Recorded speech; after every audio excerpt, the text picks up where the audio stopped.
Sir Gene never runs. What we don't have is talent.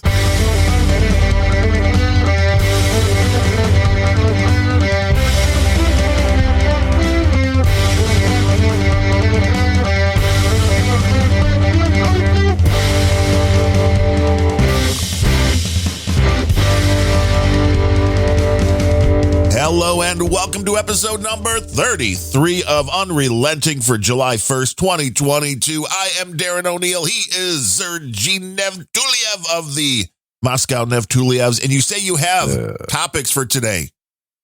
Yeah, did you see Howard Stern is pretending to run for president? Because he wants to be Donald Trump. As much as he pretends to hate Donald Trump, he wants to be Donald Trump. Yeah, what do you think about that?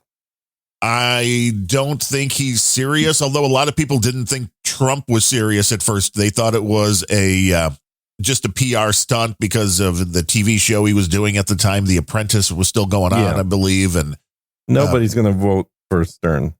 Well, some people would vote for Stern, but not enough to have him be a viable candidate. No. So, he's not liberal enough for liberals. No, He's but you don't have to be. The Baba Booey people would be like, oh, yeah, come on, Baba Booey. And that demographic is vastly shrinking. The Baba Booey people are in their mid-60s right now. That's sad. And they're dying off. That is sad, they did a lot of drugs in their younger days. Yeah, and they've been listening to Howard for way too long. I remember listening to Howard in high school. Right. That was when he was good. Mm-hmm. And he was at least different at the time. I mean, I'll give him the fact that he. You don't mind if I eat some breakfast right now, do you? Oh, sure. That you go AMSMR, AS, whatever it is, for all the folks out there. But yeah, he was edgy then, but he did usher in a whole new genre of talk, which is a lot of podcasters. Way more podcasters want to be Howard Stern than want to be Rush Limbaugh. I'll tell you that. Because everybody thinks they're funny. It's just part of the podcaster DNA. He wasn't so much funny as he was wacky. Right. Well, and then he was getting away with stuff nobody else was. And he thought it was edgy, for things to like, hey, we're bringing in strippers and porn stars and you could listen to them on the radio. Mm-hmm. And you're like, yeah, but you're kind of missing out what people want to experience. Well, he's not. Right. No, I know. Mm-hmm. Why don't we have this concept going on here? Well, I do. I don't know about you. this is why you always seem distracted during the shows. I tell you, I don't know. It's, I don't think that it's going I think it's to just publicity. I think he's just trying to raise his numbers on XM, which nobody listens to XM anymore because they're all listening to podcasts. Why would anybody pay for radio? Mm-hmm. At least not for that. Now, I believe Stern, just like I believe my buddy Jonathan Brandmeier, who came back for a while during COVID and did a show once a week, basically turned into a podcaster. I believe he could, if he wanted to monetize it. He went the wrong route and started doing ads, which really on podcasting kind of sucks. But he has enough of a base where I think he could go the value for value model, which is just have a subscription. If you want to go if you want to kind of meld the value for value with the old fashioned model, that's what you do. You go, okay, it's a subscription, $5 a month, whatever it is. But Stern, I think that this isn't going to cheapen the presidential race in any way more than having Donald Trump in it would. I don't know if Stern, I can see Stern being enough of an egomaniac where this is the perfect situation for him because he can pretend then, if he gets blown out of the water, that he was just doing it for fun and that it was just a PR stunt. But I think there's part of him that's thinking, if that asshole Trump could win, maybe I could too. Well, here's a problem. He'd have to quit his radio day job to actually run because of the equal access laws. You don't think he could then just change the law once he becomes with presidential decree that he would have to win first. Right. And to do that, he'd have to run, which means he couldn't do his radio show for next year. That's true. Next 2 years. Was that? No, they wouldn't have to, depending how you have to have no other. That's not true because people are still like governors and stuff when they're running for president. No. It's not about your current job. It's about because radio. He's on the radio because it's then the equal time. It would be the ultimate. It's a law to prevent people that are TV or radio personalities from running. It is the ultimate campaign ability just to talk to the people. Although you could do that on social media now, so I don't know. You could, but then you get kicked off. But you could do it as a podcaster. I mean, that's an interesting thing, because if he wasn't on the radio, and is really XM the radio, because if you're a candidate, you could put out a 3-hour podcast every day. Nobody's going to stop you from doing that. I would love to see XM argue that they're not radio and have their advertising just completely disappear. But we're not radio. Great. But your name is XM Radio. But we're not radio.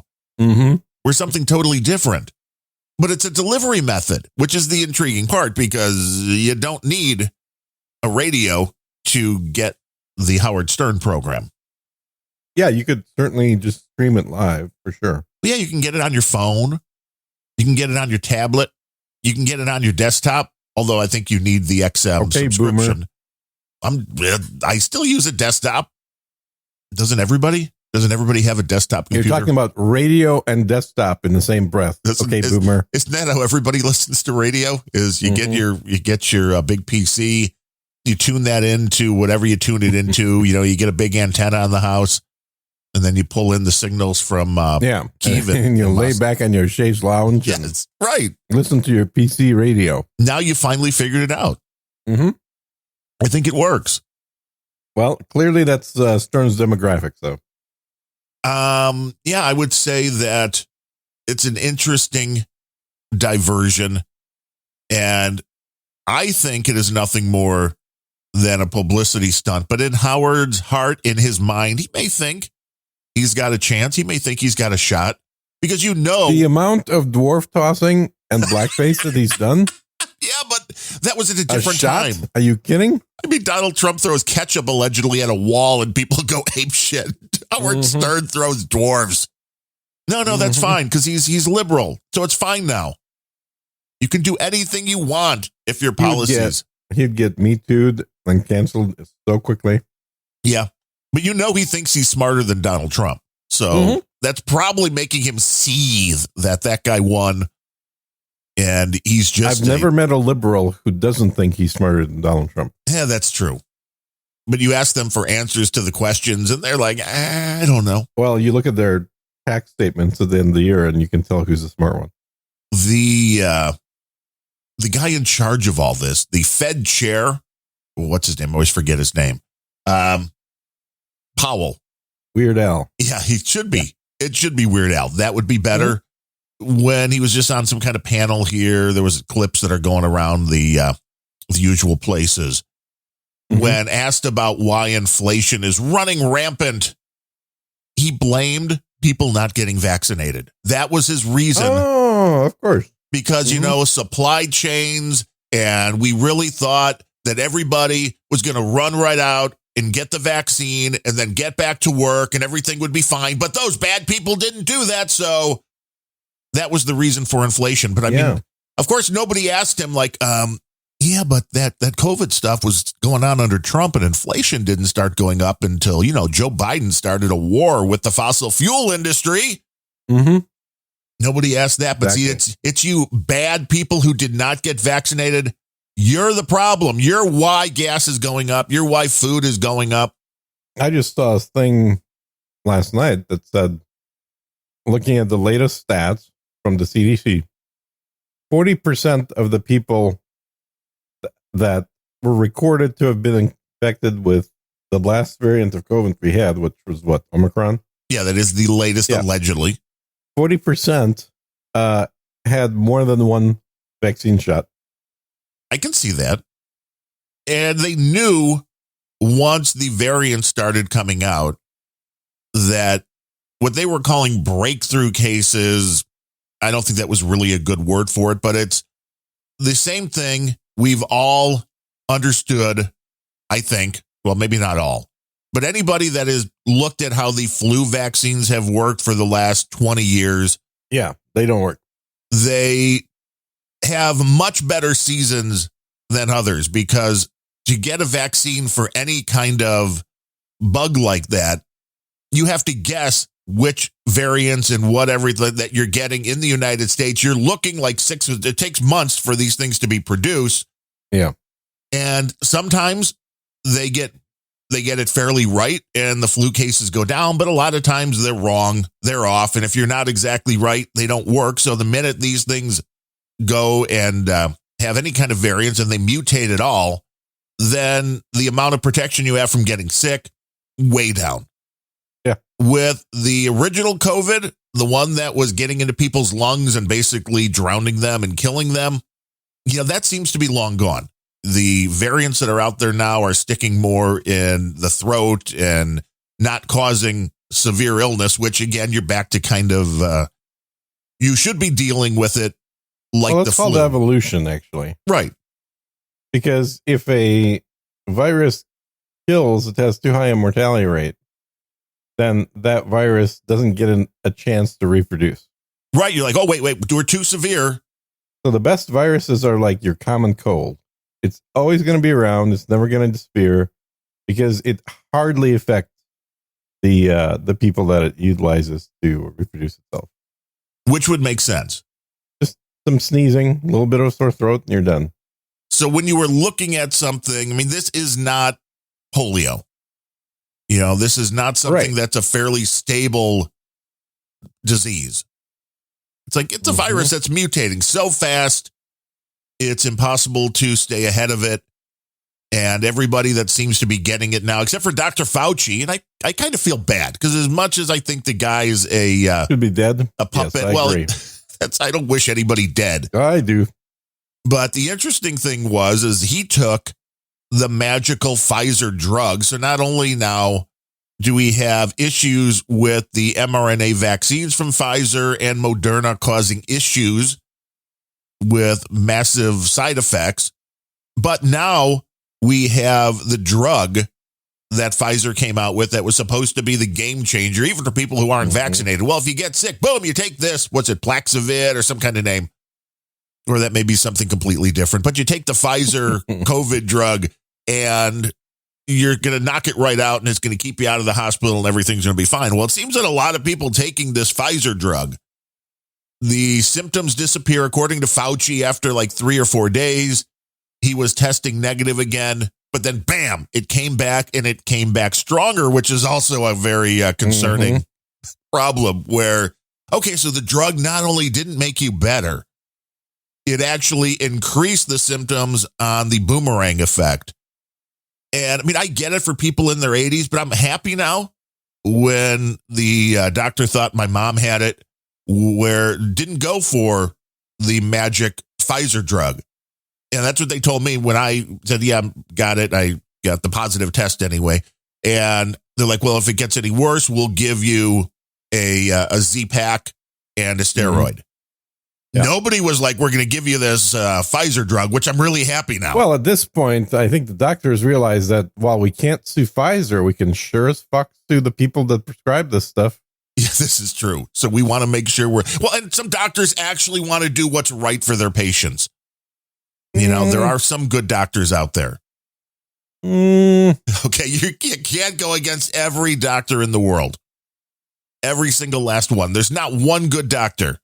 Well, there are some doctors that don't have any borders. I hear they're pretty good. Well, you don't want borders. You want to be able to travel around freely. But that's all a mess. And most people, though, now getting the COVIDs. I know my niece finally got it, and she was a little concerned. But I mean, like you, when you got it, she went to New Orleans with my sister for a few days. It's like, well, there you go, New Orleans. That'll do it. Florida got you. New Orleans got them. I mean, I didn't even get to go anywhere fun except a breakfast place here to get it. I think it was just the travel bit. I mean, I don't think I got COVID in Florida. I think I got COVID on the flight from Florida. It's very possible. Timing wise, I had nothing, no indicators at all. I flew back on Friday. I had a perfectly normal weekend. It wasn't until Monday afternoon that I started feeling something. Which makes sense. So that doesn't sound like, if I would have had in Florida, I would have gotten hit over the weekend, I think. You are certainly in close quarters on an airplane, although from day one, there has been people arguing just what kind of airflow and what kind of. I've been trying to petition them to like block off the airflow in airplanes between the surf class and the first class, because I just don't trust the air back there. You don't trust the air from those who you can't afford to pay first class rates? Is that what you're saying? Mm-hmm. Wow. Who knows what kind of air they've been breathing? Well, the same air you've been breathing, I think. What kind of infections they might have gotten. You never know what kind of infections they have gotten. No. Yeah. Stay tuned for new products coming out of the Surgene product line, including canned air. This is absolutely true. It's a true product. As I am, all kidding aside, I am very actively right now working on a whole set of products for the coming future. And we will stay tuned to find out what those are. It won't be advertising on this podcast, but there sure as hell will be plugs for products. That sounds like advertising. Where's my cut? When this all blows up. I'll give you a discount. I want my cut, man. I'll promote it. And we could talk about you promoting on the shows that actually get an audience. Those shows we can talk about. That's where you want the plug. And I will say, right before No Agenda starts. Yes, the Rock and Roll Pre-Show. That's when you brought to you by Surgene's products for the future. Yeah, go to surgene.com/ and don't forget to use promo code Darren O to get an extra 15% off. That's exactly right. Yeah. It's the way it works. And we'll be doing our donation segment a little bit later, but I just want to say thanks to whoever Rose Frog is, who has been streaming and boosting Satoshis since right before the show started. And we're up to about, looks like 315,000 Satoshis, and they just keep coming in. I should probably fix my server at some point? You might want to turn that on. Otherwise, you're going to be, just get a Albi address or something that's constant that you can use as a fallback. Wouldn't be a bad idea. You need a fallback. I fucking pay $20 a month for this thing. Well, then you should be getting it fixed. You should be getting it fixed. Yeah, they had some issues that they needed to sort out. This is an interesting time for all of this stuff because there is some real money starting to go through this system, and it's still being treated as it's a beta thing, and you could lose your money at any time. Anytime. I think we talked about on the last show where the Podcasting 2.0 show with Adam Curry and Dave Jones, somebody, Pitar, sent in 5 million Satoshis, which was little over $1,000. Now, if that gets lost, people, it's understandable if $1 or $2 gets lost here and there. Yeah. But if 1,000 gets lost, that's a little more annoying. It's, that's when you start thinking maybe PayPal's not such a bad thing after all. Yeah, maybe the fees aren't the worst. The money is just there. It's an interesting system to watch. No doubt about it. All right, let me see what I got here. Nope, it is working. Holy shit, people are sending real sats. Yes, we enjoy real sats. Yeah, no, I'm looking at 20 sats, 21 sats, 22 sats, 20 sats, 20 sats, 20 sats. It is the Unrelenting podcast and Surgene, and it's a beautiful way to get people on just going in these small amounts, because this is something that we've talked about since day one, which is you don't need people to spend a ton of money to make this a worthwhile enterprise. But if everybody, in the word chip in, I know Adam hates, but if everybody would get on one of these apps and even just give a few pennies every minute, it's like when the audience gets big enough, then it all sustains itself and nobody's really paying a whole lot. Most of these donations equal 0 cents because the number of 20 sats is less than a penny. It's less than half a penny. Yeah. What is 1 cent today is 47.2 sats. Yeah. 1 cent. Yeah. So 1 cent from what year? Right now, this is the conversion. 1 cent right now is 47.18 sats. Yeah, exactly. Yeah, that makes sense. But I do see a couple donations for $4.54. So that's probably a $10 donation. Yeah, they get split magically. Between the network and you and me. And that's also a beautiful thing about this whole system is that you don't have to do the accounting and separate it out. And then I have to take the money and then pay you. And then there's taxes involved. Forget. and yeah. Am I supposed to pay you? I'm not really sure. People keep saying that they want less Gene, more anybody but. But to be fair, looking at just the past week or two, this is your best running show that doesn't have music. They are all equalizing, except for Random Thoughts. People hate me when I'm by myself. Really? Yeah. That was my favorite show, man. You know, it gets to the point better. There's less rambling involved. I don't even have to accelerate the speech that much on that one. I just have to boost the timbre. Because, I do get to the point. I talk fairly quickly. I do not ramble around with a lot of pauses in there. And I don't even, believe it or not, I don't run a silence filter on Random Thoughts. So that's just me. And most of the time, I might pause once or twice during a show if I really flub like a name or something, or if I'm like, I really just want some coffee. But it's quite often pretty much a straight through take. So it's fun. It's fun to do that. Oh, wow. Holy shit. I think all my channels are now. I need to get some channels, man. You got to get channels. They're all full. Oh, yeah. You got to get those. You got to get more channels so the sats can keep flowing, which was what Adam was worried about with the $1,000 boost. It was like, oh, this is you're filling us up, baby. It's more than a channel's worth. Yeah, because my channel with Podcast Index is $20. Well, it used to be 60. Now it's 20. Yeah, filling up. I was looking at the stats for the shows just over the last 2 weeks, because over the last 2 weeks I've been doing the 4 different shows, plus the rock and roll pre-show, but the 4 normal podcasts and Planet Rage, Unrelenting, and Grumpy Old Ben's were all just right under that 800 to 1,000 complete downloads, and then you have to look at all the partial downloads, but they were all equalizing. So tell a friend about all of those shows and Random Thoughts if you're listening to this one. But mostly this one. Yeah, boost those audiences up.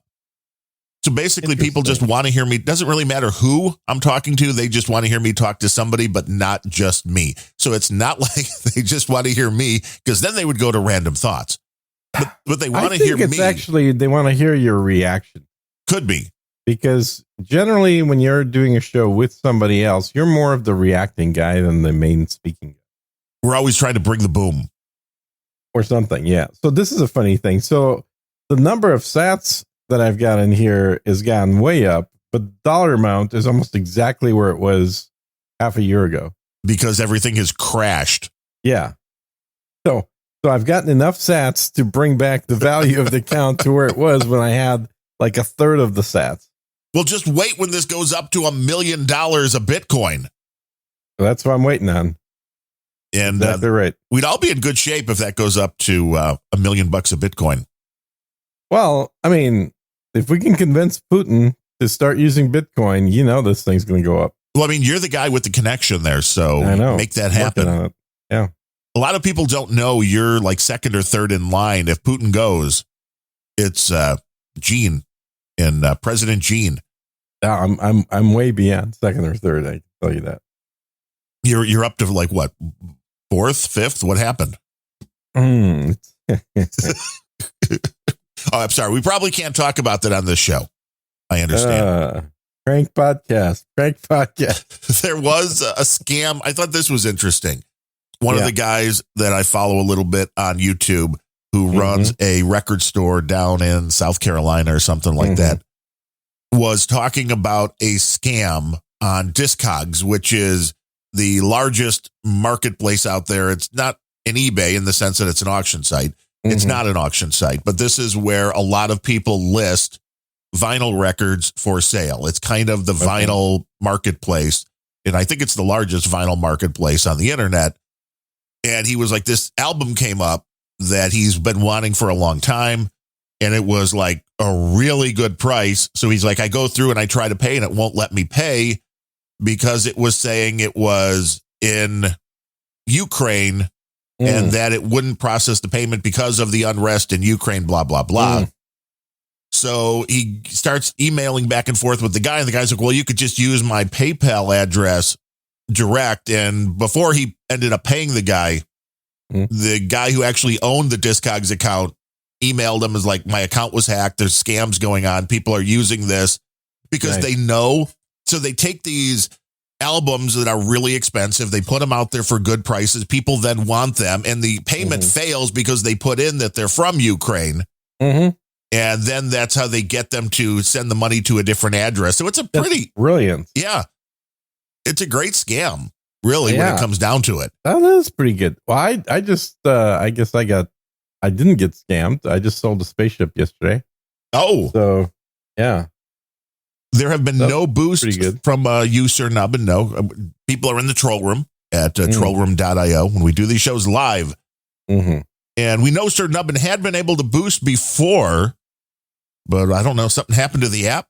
This is also the problem with some of the podcasting 2.0 is that when things don't work, there's not a number to call to be like, hey, trying to send money to my mom in the Ukraine. Yeah, y'all. But I thought that was a very interesting way to scam. It's new anyway. Like, no, it won't. The money won't go through because I'm and you want to help support people in Ukraine. So, but I'll just give you my PayPal address direct. So like that's any different if you're actually in Ukraine. So let me see if I can open up a new $1,000 channel here. Gene doing behind the scenes Satoshi work, the work of the Lord. If you want to learn more about podcasting 2.0, go to newpodcastapps.com or new to podcast apps. Stuff. Yeah, definitely. Right. Whichever. So let's see if this works. I'm trying it right from my phone. I don't know if this is going to work. I've never tried to open a new channel from my phone. Well, then you could try boosting random thoughts, RANDUMB thoughts.com. Try boosting that $500 and I'll tell you if it comes through. Okay, let me see. Hold on. It's the only way to go. It looks like none of my channels go to that channel. So really? See, it's a good channel, though. Is it? Mm-hmm. Yeah, it is more popular than Sir Gene Speaks. Oh, I don't know about that. People are flocking to it. I hear they play them both at the same time, and well, maybe they play both. Yeah, one in the left channel, one in the right. Yeah, I'm sure somebody's playing that way. All right, well, it's still trying. Anyway, let's move on, shall we? Yeah, what do you got? Supreme Court's on fire. What's going on? What's going on? People don't understand how our nation is set up. And I was just having this conversation with my wife this morning, which is... Sounds like a Supreme Court insurrection to me. It does. Why don't we jail those people or something? Well, they should. I mean, the folks that had to be tear gassed, that was in Arizona at the state capitol, I believe, where they had to be tear gassed. That sounds like more than an insurrection. They were being gassed. They were, like they were trying to get in. What's going on? Kind of sounds like it, right? It sounds like they should definitely be jailed. But I mean, I really do believe the problem in the United States is one, people are ignorant and just don't care, but they don't understand the system. So you're not even having the same argument. The people that are saying they want abortion to be legal, well, that has nothing to do with Roe versus Wade. And I know that seems crazy to a lot of people, but it doesn't, because it becomes a state issue. And the Supreme Court did not say you can't have abortions. Florida might not, but California, Illinois, New York, abortions are way, way legal. Come have them for any reason you want. Right. The Supreme Court did not say they can't do that. They just said it's up to the individual states. And a lot of people think that the United States is some horribly oppressive country when it comes to abortion. Look at Europe. I think 47 of the European nations have more strict laws on abortion than we do in the United States. So explain to me how then the United States is bad. But these people that are out there protesting, these fucking imbeciles, have no idea about any of that. So you can't have the debate because they don't even understand what they're debating. It is kind of sad. It is. No, I agree. There's a lot of people that just are used to talking in how long, I don't even know how long the videos on whatchamacallit are. 30 seconds or whatever. Like on TikTok? TikTok, yeah. Which TikTok, again, this is interesting to me. That the Trump administration was trying to block TikTok, get it kicked out of the Apple store, the Android store, get it just totally banned. And everybody thought that was horrible. Well, guess what the Biden administration's trying to do now? They're trying to get TikTok banned because they realize now Trump was right again, that TikTok is more than just a cesspool that allows your daughters to dance half naked and post it to the world, but it's collecting way more personal data than they're saying. And this was something I brought up from like minute one, which is this is an app that is basically being run by not only a foreign nation, but a very questionable foreign nation in China that could use this information for a whole lot of things because they have access to your contacts. They have access to your GPS location. They have access to, so with that, everything you're doing within your day. Yeah. They have access to. And my thing was always like, well, then this would be really good for like blackmailing politicians and stuff where it's like, oh, look, I noticed this politician's TikTok and this politician's TikTok were at the same no-tell motel for the same time. These 20 different times, it's, you can really get a lot of good blackmailing material if you can get all of that kind of data off of people's phones. And it's now in the hands of the Chinese government for everybody that's using TikTok, which if you're using TikTok, you're a moron. Let me ask you this, though. You are a moron if you use TikTok. That's totally true. But how much worse is it really to have that data be in the hands of the Chinese government versus the U.S. government? Not much, to be fair. I just think that the U.S. government has way more capability to blackmail than the Chinese government. Maybe for different reasons, though. Although I'm not going to say that the United States government would be more moral when it comes to what they would do with the data. I think both governments are equally pragmatic on this count. But it is something that you need to know about all apps is that they're not just a little thing you put on your phone and then you may forget about it. Yeah, I mean, if you're doing something that is blackmailable, like taking photos of yourself with hookers and heroin needles, Hunter Biden, maybe having that on TikTok and having the Chinese government be able to blackmail is not a good thing. I mean, no, it's much better. Just put it on TikTok. It saves them the work of trying to dig into it. Well, I thought once you install TikTok, it's just running the camera nonstop for you. And then it uses AI to find the best 30-second segments. I wouldn't doubt that. Which is why I was intrigued. And I don't know if this is on every Android phone or if it's just the Samsung ones, because I know the software is a little bit different. But recently, I mean, maybe over the last year or so, they do have a new feature which pops up, which is like, there's these apps that you have on your phone that you gave them permissions, but that you haven't used in X amount of days. So we're going to sleep them now so they don't have those permissions. Right. Which is a really good idea, but you should never give them the permissions in the first place because that's where you get into trouble. Okay. Well, so I was just waiting for the point of that. Yes, that's all true. I would agree that it's a good idea for your apps to not have permissions. And it's always hilarious when the earliest one that I remember was, hey, it's a flashlight app. You want a flashlight app. It'll turn the light of your phone on. By installing this flashlight app, we'd like to request permission to your contacts, to your GPS location, to your, and it's like, right. Exactly. No. Yeah. I hate installing Adobe software. It is one of the worst pieces of shit software products out there. You mean Android or Adobe?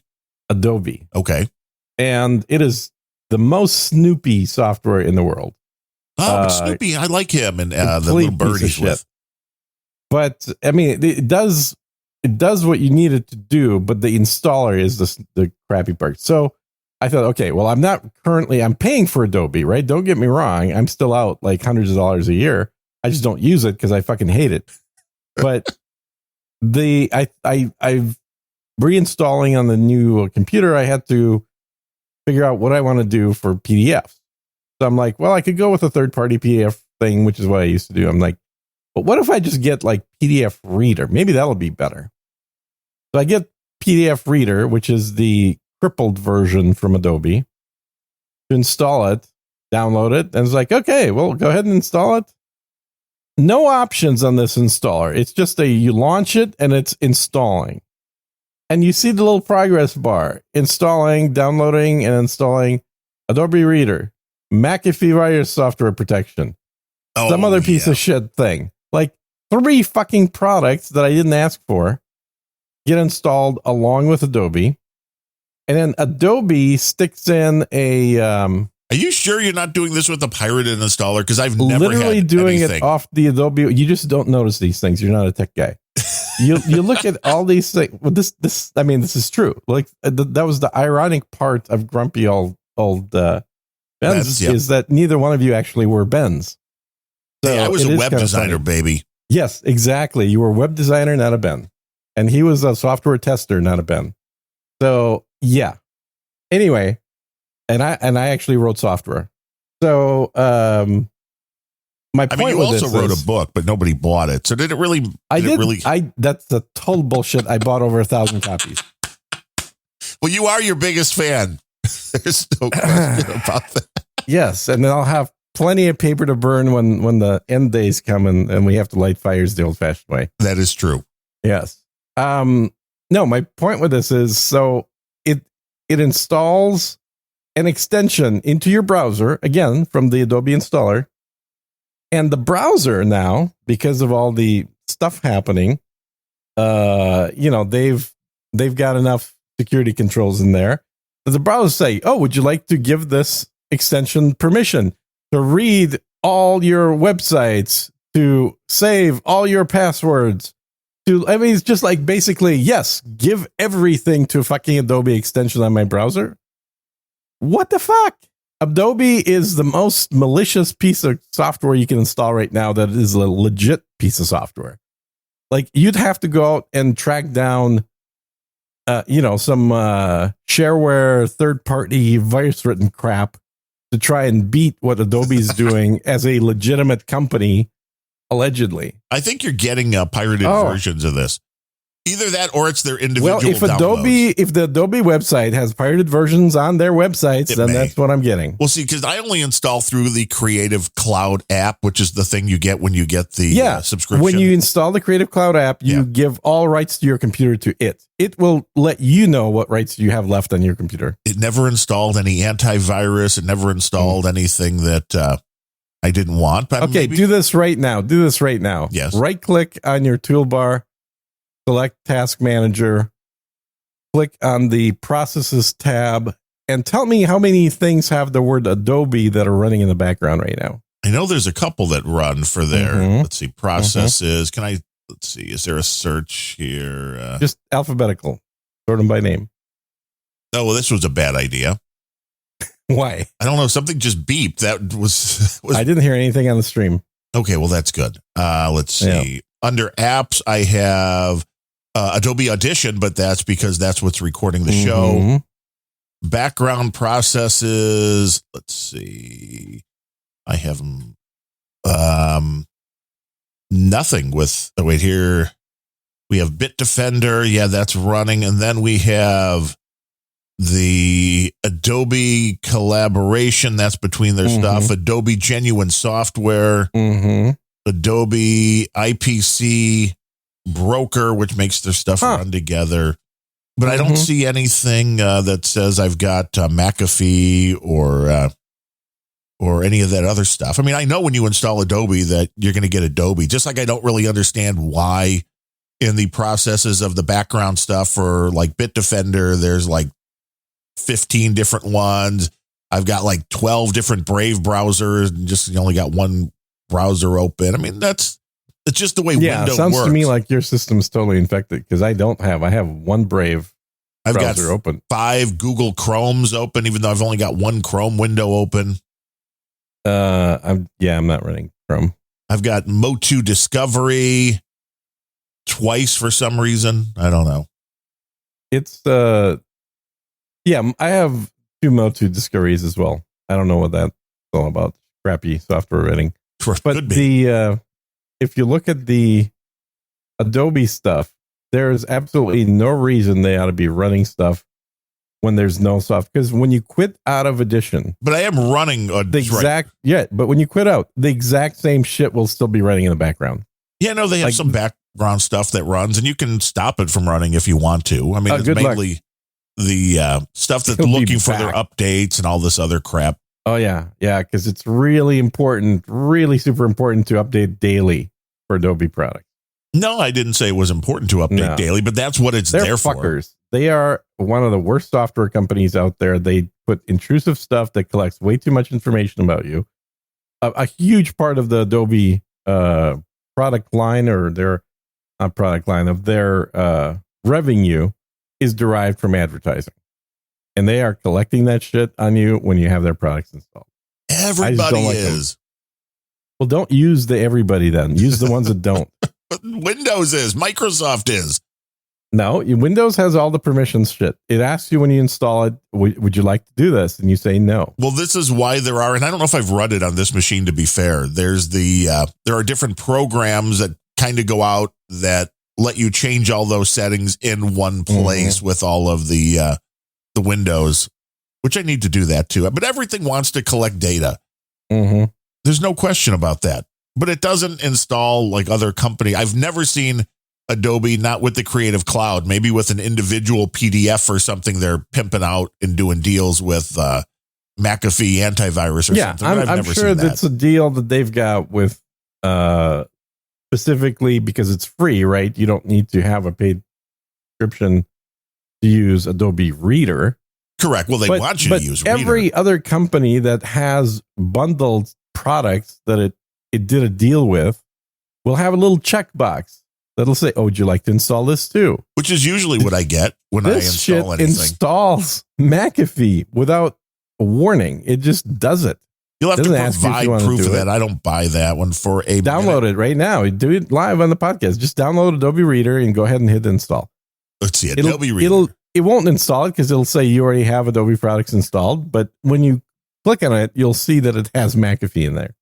Come on for McAfee. That's why I like the chocolatey package manager. You familiar with that? No, not at all. It is a way to install and uninstall software on Windows that is much like you would do it in a Linux environment. Yeah. Mm-hmm.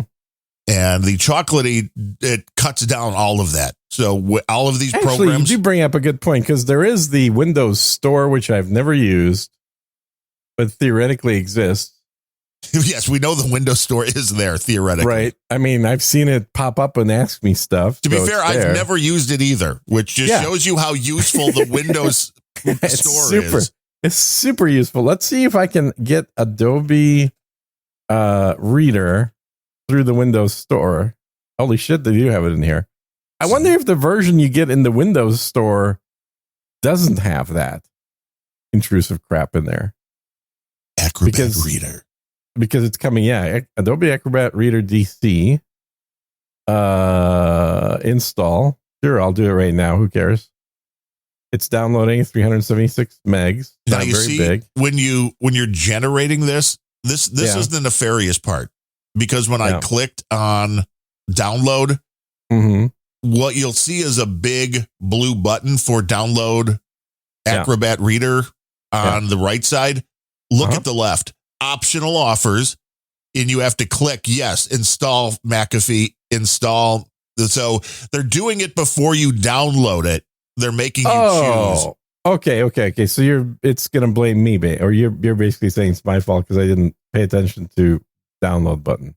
Well, I'm saying it's both of your faults, because one, this is a very nefarious way to do it, rather than when the installer pops up going, do you want this?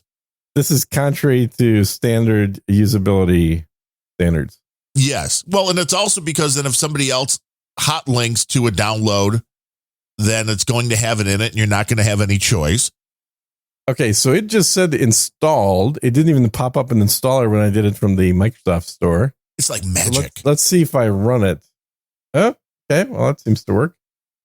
But that is horrible. I'll give you that. The fact that you have to unclick it before you download, because and I've got crappy eyes, so I'm just seeing the big blue button and I'm going, download Reader. I'm not understanding that. Take McAfee And McAfee sucks too. So, I mean, I don't know. Yeah, for sure. That is pretty crappy. What was the big PDF reader back in the day? Foxit.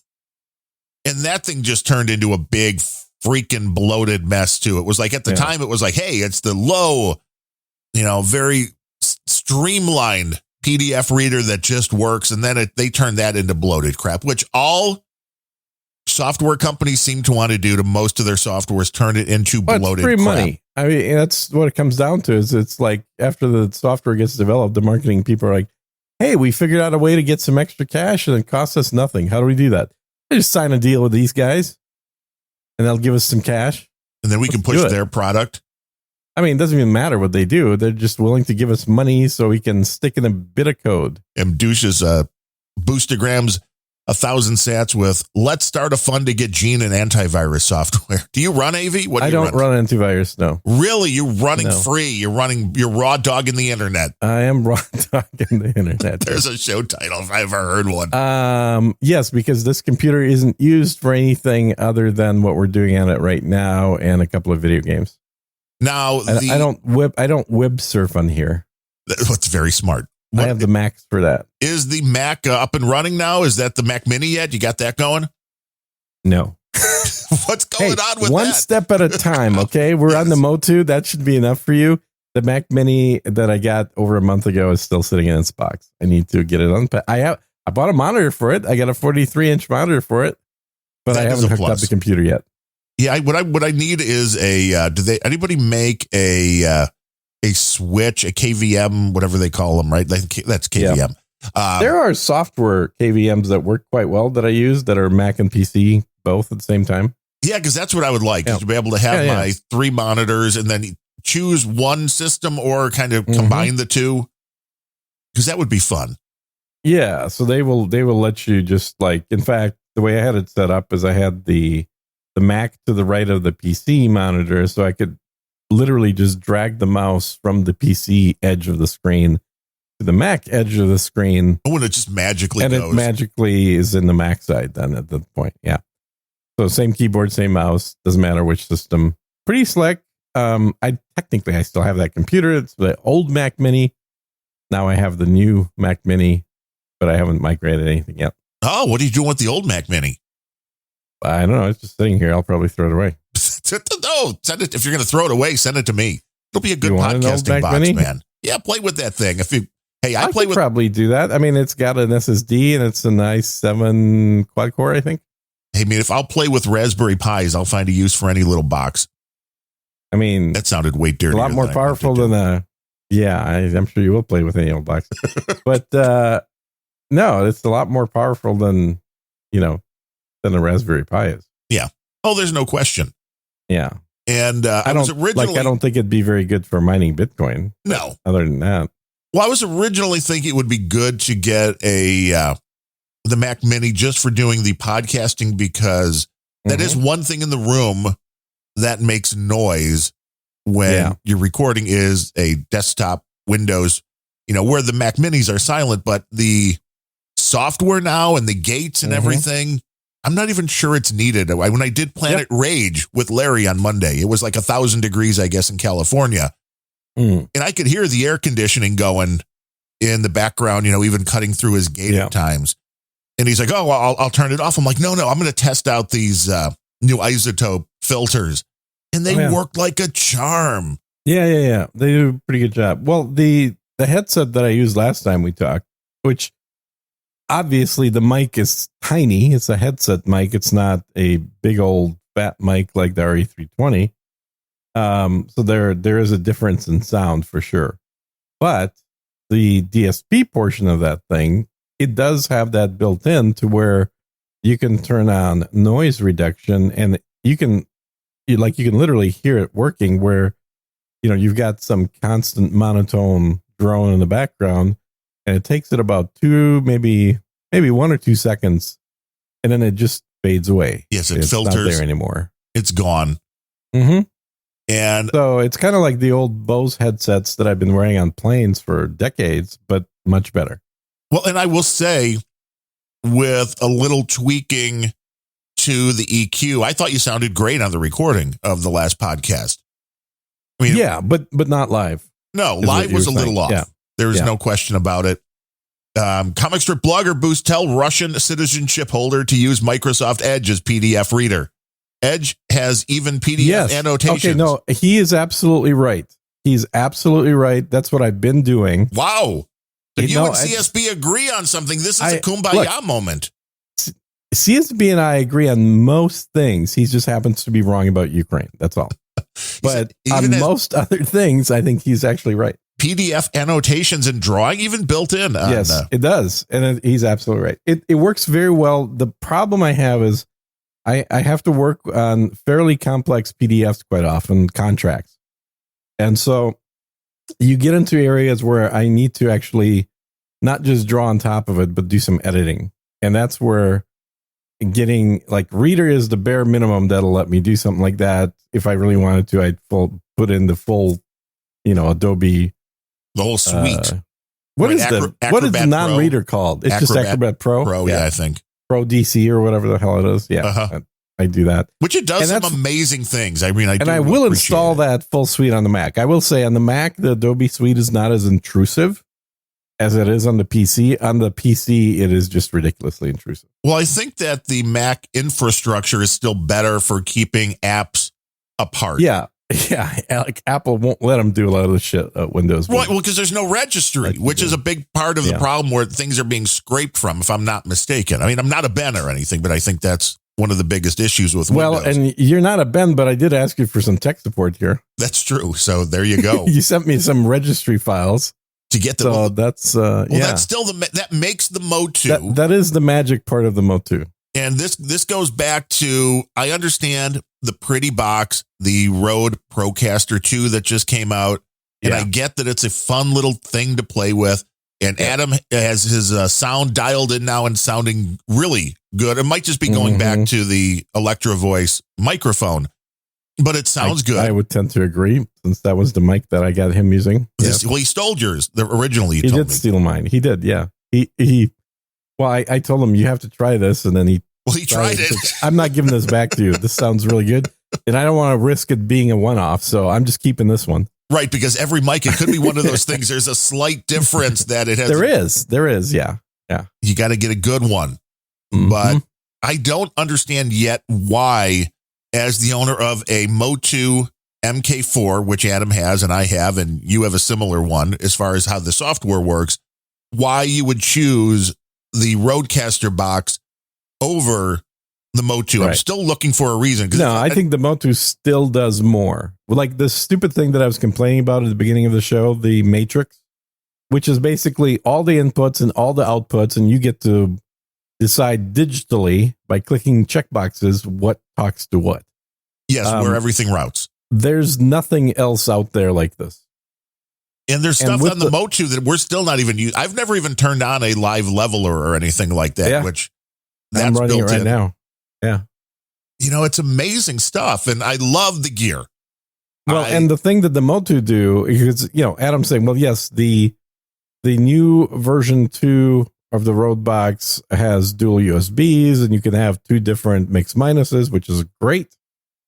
On the Motu, you can have 24 mix minuses. Right. You can have a whole literally lot of mix nothing else exists that does this. Well, and I know he was jazzed that, hey, I could talk to Dvorak without it going out on the stream, but I could still be connected to the stream. And I'm like, the Motu can do that too. Always been able to do that for years. Yeah. You just gotta hook it up. Well, you have to do the registry hack on those boxes in order to get that. But it is an official registry hack. It came from Motu. Yes. And the only reason I get it from you is because that's easier for me than trying to search it down on the Motu website. They don't make it easy to find. They don't make it easy to find at all. Yeah.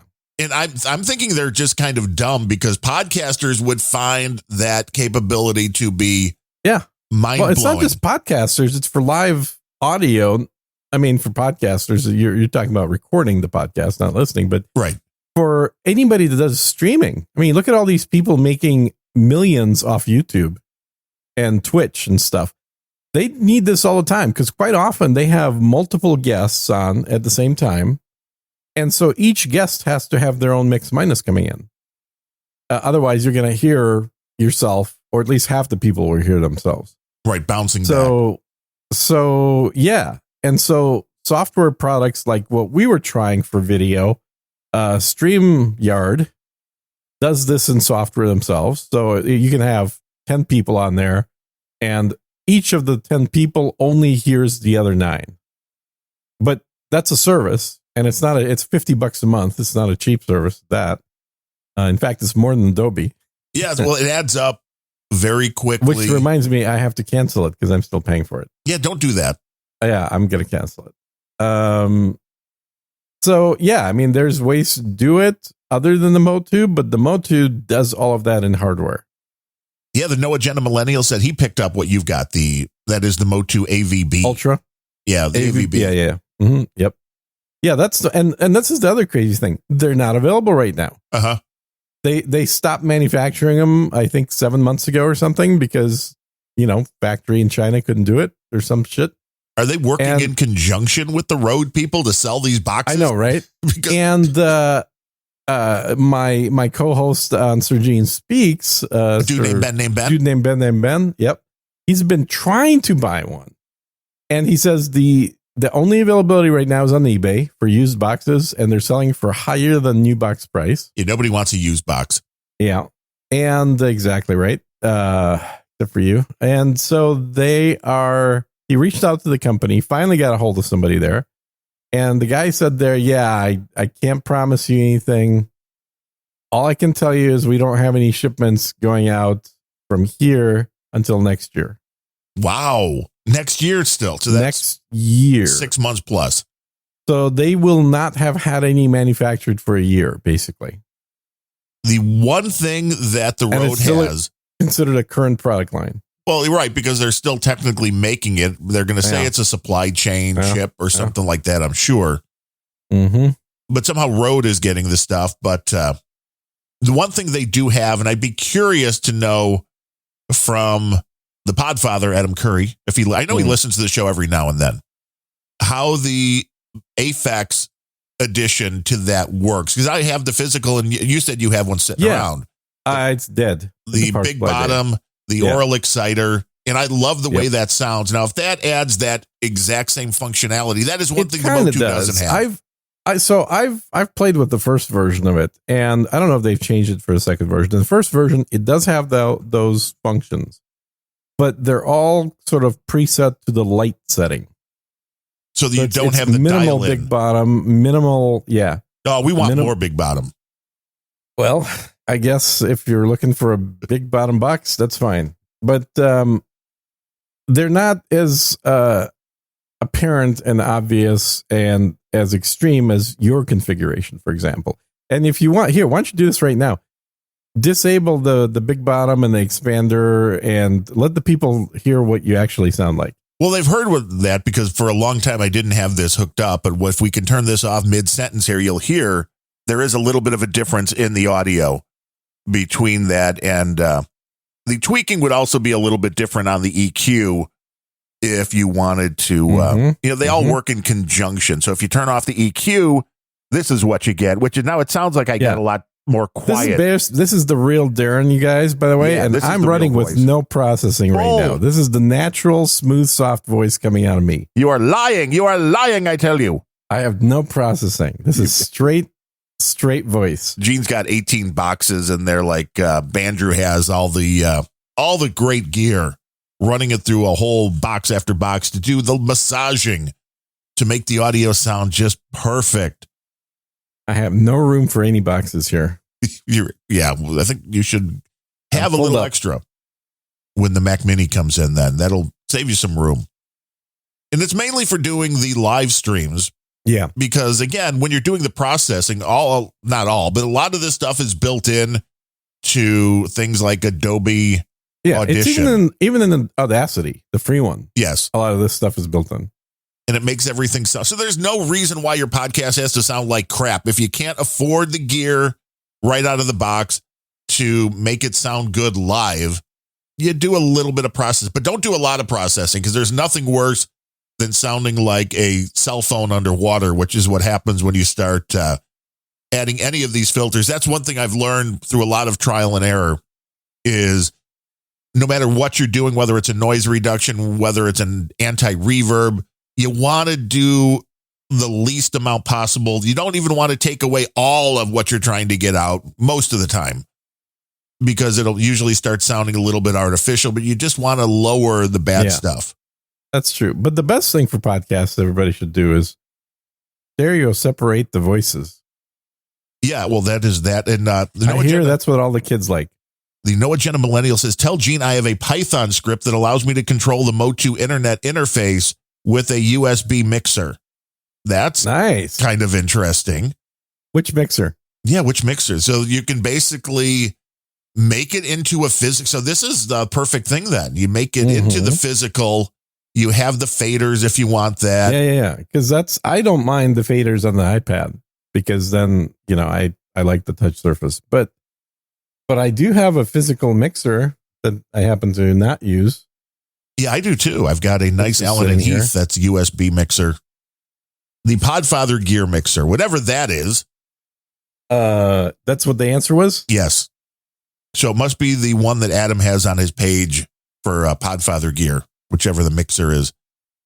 Well, I have the one that Adam used to use, which is the Behringer, whatever. Yeah, Behringer, I guess. Motorized mixer. So all the sliders actually move on the physical panel when they're changed on the digital side. That sounds fancy. And the problem with it is that the motors that move the sliders make noise. No, I wish it was that. They're super fast. So what you hear is what sounds like metal slamming into metal. Oh, well, that's even better. It's like, thuck, thuck, thuck, thuck, thuck, when you're moving them around. He says so. I got this because Adam had it, and I thought, well, that's kind of cool. He's a pro. I'm a pro wannabe. Right. So I figured I'd get it. And then about, 6 months later, it's like, yeah, I got rid of it. Made too much noise. I'm like, yeah, no shit, man. I'm surprised how you were using it. It's the one he has is the Icon iControl MIDI mixer. Oh, yeah, I have that too. Yeah, I got that one. Really cool. Okay, well, then I definitely want to get that Python script, because I do have that mixer as well. And that would be fun to play with. Yeah, hop that over to Gene over on No Agenda Social. Yeah. Did you see Taylor Swift's engaged? I mean, that I found out. Is your heart broken now? What is my email? It's gene@sirgene.com. What is my email? I don't email myself. How the hell would I know? You are so old. I don't know what the problem is. Like, you know what my email is. I send it to you every day, but it's in the system, so I couldn't remember exactly what it was. Exactly. But Sir AJ over on No Agenda Social posted that the link to the article that Taylor Swift was engaged, and his comment was, "It'll be okay, Darren O'Neill. You're too good for her anyway." There you go. Yes. Amen. And I told my wife that. Who's the lucky lady? It's a guy. It's some actor. What? British guy. Yeah. Oh, no. Oh, British guy. Okay. So he's close. Got it. Right. Thank you for offending all Not British men. Not much difference. Hey, everybody knows British men are all gay. I told my wife what he posted, and she just laughed. I'm like, it's always good to get her after the first marriage anyway. So, I mean, she's going to be a lot poorer after the first one. No, because he's rich too. So they probably, can you imagine the prenups involved when both people are coming from a, I think it's actually easier if both people are rich. I guess, because you don't care. No, because you absolutely care, but you have staff to take care of that stuff. Yeah, and you have so much money on your own that you don't, it's like, yeah, okay, whatever. Yeah. I mean, typically what they do is they look at the actual amount of money that each person has, and that's the guaranteed money you're going to walk away with. And then the money that's earned during the course of the marriage, there's some kind of formula that'll be put together for an equitable split of that. And then they'll have a clause in there for losses, and they'll have a clause in there for shitting on your bed and blaming it on your dog. The Amber Heard clause.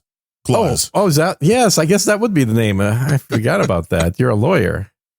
I would, I'm okay. I'm okay with a divorcee, Taylor. She'll be way easier to get as a divorcee. Mm-hmm. Mm-hmm. And what's your wife say about that? Just biding my time. The same thing she said when I was dealing with the Playmates. Like, you think you can get that? Go ahead. Uh-huh. Uh-huh. There's a certain amount of confidence or insanity to it, but it all works out. That's too funny. Wait, you were married when you were doing the Playmate thing? Yeah. That's funny. I mean, hey, it was good money until the one chick wanted more, and then it was like, you're crazy. Uh-huh. I mean, really, it's unfortunate that happened just because I believe there would have, there could have been a lot of money involved in that particular scam, but we live and learn as we move on. See, if you were really smart, you'd have just built OnlyFans back then. Right. That would have been exactly it. Like, we need a way. Of course, this was going back to the time where doing video wasn't really a thing yet. 420 by 320. It'd be very small. The 160 by 320 or something. The ability to easily take money wasn't there because I don't even know. I think there were like PO boxes and stuff involved. This was early on. Things have gotten so much easier with all of these subscription services for everything. Yes, I think so. But of course, all these companies are taking money. But with that said, as long as you know what that is and you build that in, everything's a scam. I mean, selling stuff on eBay is a scam. Our troll room seems to be pretty handy right about now. Well, you see, this is why they're useful trolls. They are useful trolls. Too bad I got banned from there. But you can get in the. I got a question room for the useful trolls. Anybody know like a good home remedy for tennis elbow? And that means you're in the troll room if you're reading what the trolls are saying. So I'm just saying. But I'm not in the troll room, so I have no idea. That's why I'm asking you to ask the trolls to see if anyone has a good remedy for tennis elbow. Don't play tennis? Well, but I had a game I had to play, so now like I'm a little sore in the elbow, and it's been about a week, and it's not going away. Let me ask you this. Do you use Sir Cal's balms and salves? No. Sir Cal over at Lavender Blossoms, lavenderblossoms.org. I've never gotten a free shipment from him, no. Well, see, if you would talk about his product on your podcast, Sir Cal's product from Sir Cal's Balms and Lotion? Lavender Blossoms. Lavender Blossoms? Yes, .org. Uh-huh. And he's never sent a free sample to us, but we have ordered from him a couple of times, and he's loaded up the boxes. So nice. I would order up some of the THC, and he has THC and the THC is the new one. The original was the CBD, but he's now got CBD and THC balms and stuff, which allegedly do a fantastic job. I started my mom on them because she was having. I would imagine. I mean, I've heard that is the case from a number of people, and but I'm actually more, I guess, asking about a solution rather than a pain removal. You mean get better at playing so you don't get hurt, or a training program? Such an asshole. Very bad. You're welcome. I thought that was the system here. I thought that was the. That's what's funny. Insult Sir Gene podcast. Yes. This is what I'm telling you. After doing a few more grumpy old bands, people are like, wow, you guys really have a great chemistry. It's like we just fucking tell each other off all show long. Exactly. It's like that's the chemistry. Seething hatred is what people want in a podcast. Well, I keep waiting for the next time you have COVID so I can invite Ryan to come and fill in. That would be a good idea. Well, see, this would be, if that happens, then you fill in on Wednesday for Grumpy Old Ben's, and he fills in Friday for Unrelenting, and you guys have a kumbaya thing. And DigiGuru suggest don't jerk off so much as a remedy. The helpful trolls. Thank you, Diddy. Although maybe if I would be jerking off more, then my elbow would be more useful when I actually went to play tennis. Right. That's it. You can build up the strength. Like, hey, Doc, how do I make my elbow stronger? Honestly, at this stage in my life, that's such not a main concern at all. But I mean, if you're really doing the self-pleasuration, does your hand even really have to move much? I don't think you got elbow movement going.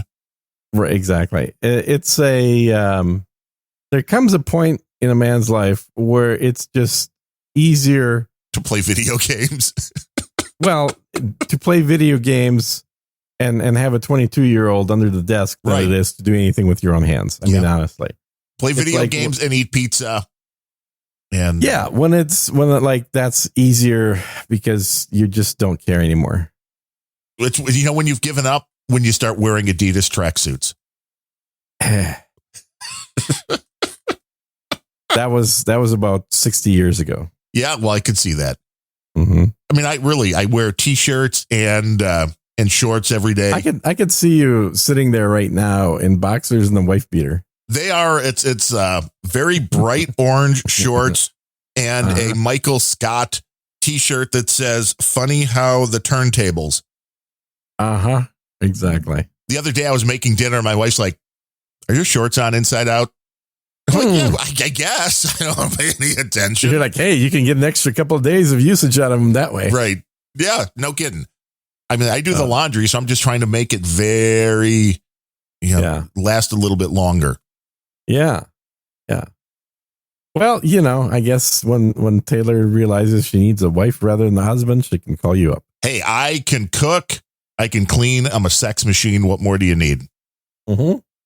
Tennis elbow, according to Bully Steed, Dame Bully Steed says tennis elbow, same as swimming elbow. It's a repetitive injury that eventually starts atrophy.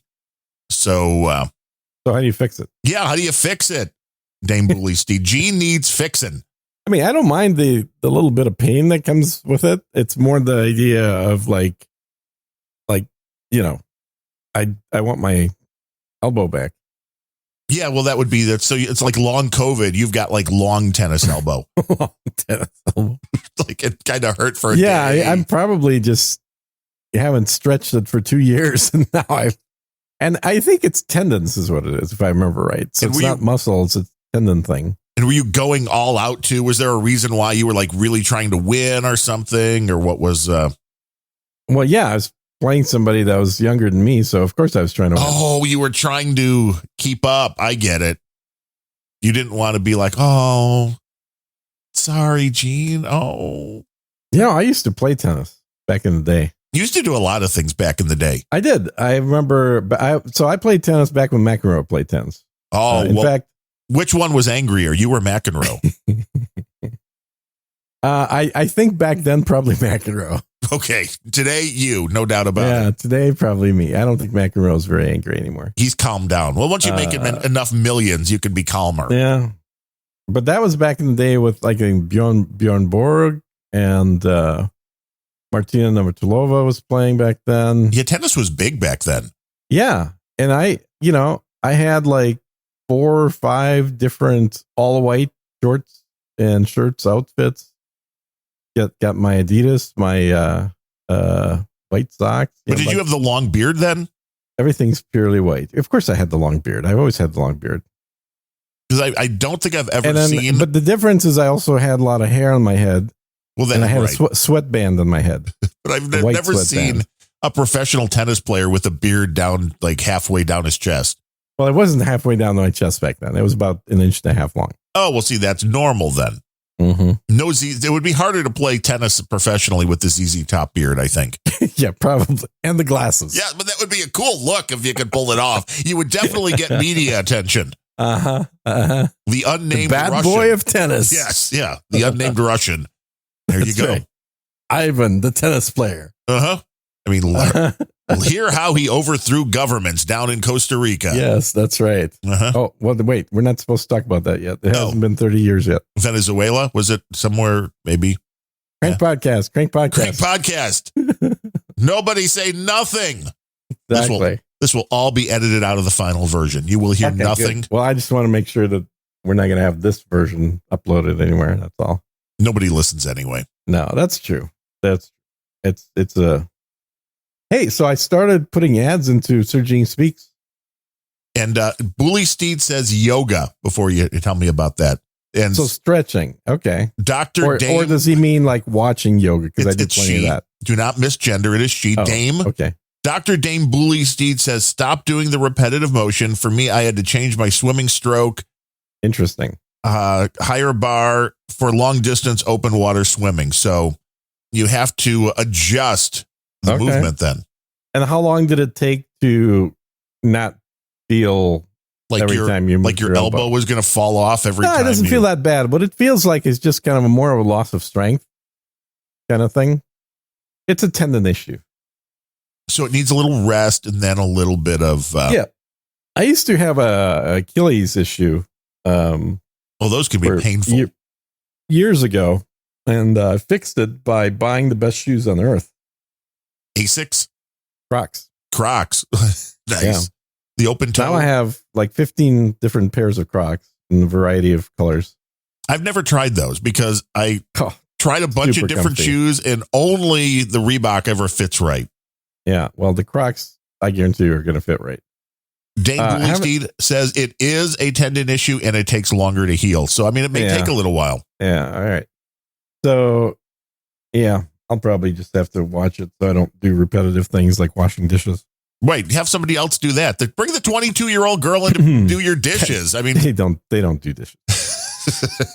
Well, they don't even know what a dishes dishwasher is. I mean, literally, like, what's that? What does that do? Why is it here? No. The dishes is what gets done by, parents. That's they usually will eat off paper plates or whatever they get at the takeout. Or they're much easier than washing. They're being wined and dined. Yeah, sometimes. But tell me, these ads at Sir Gene Speaks, are they for manscaping products, boner pills? What do we got? Yeah, it's a good question. Good question. No, they're actually promoting other podcasts.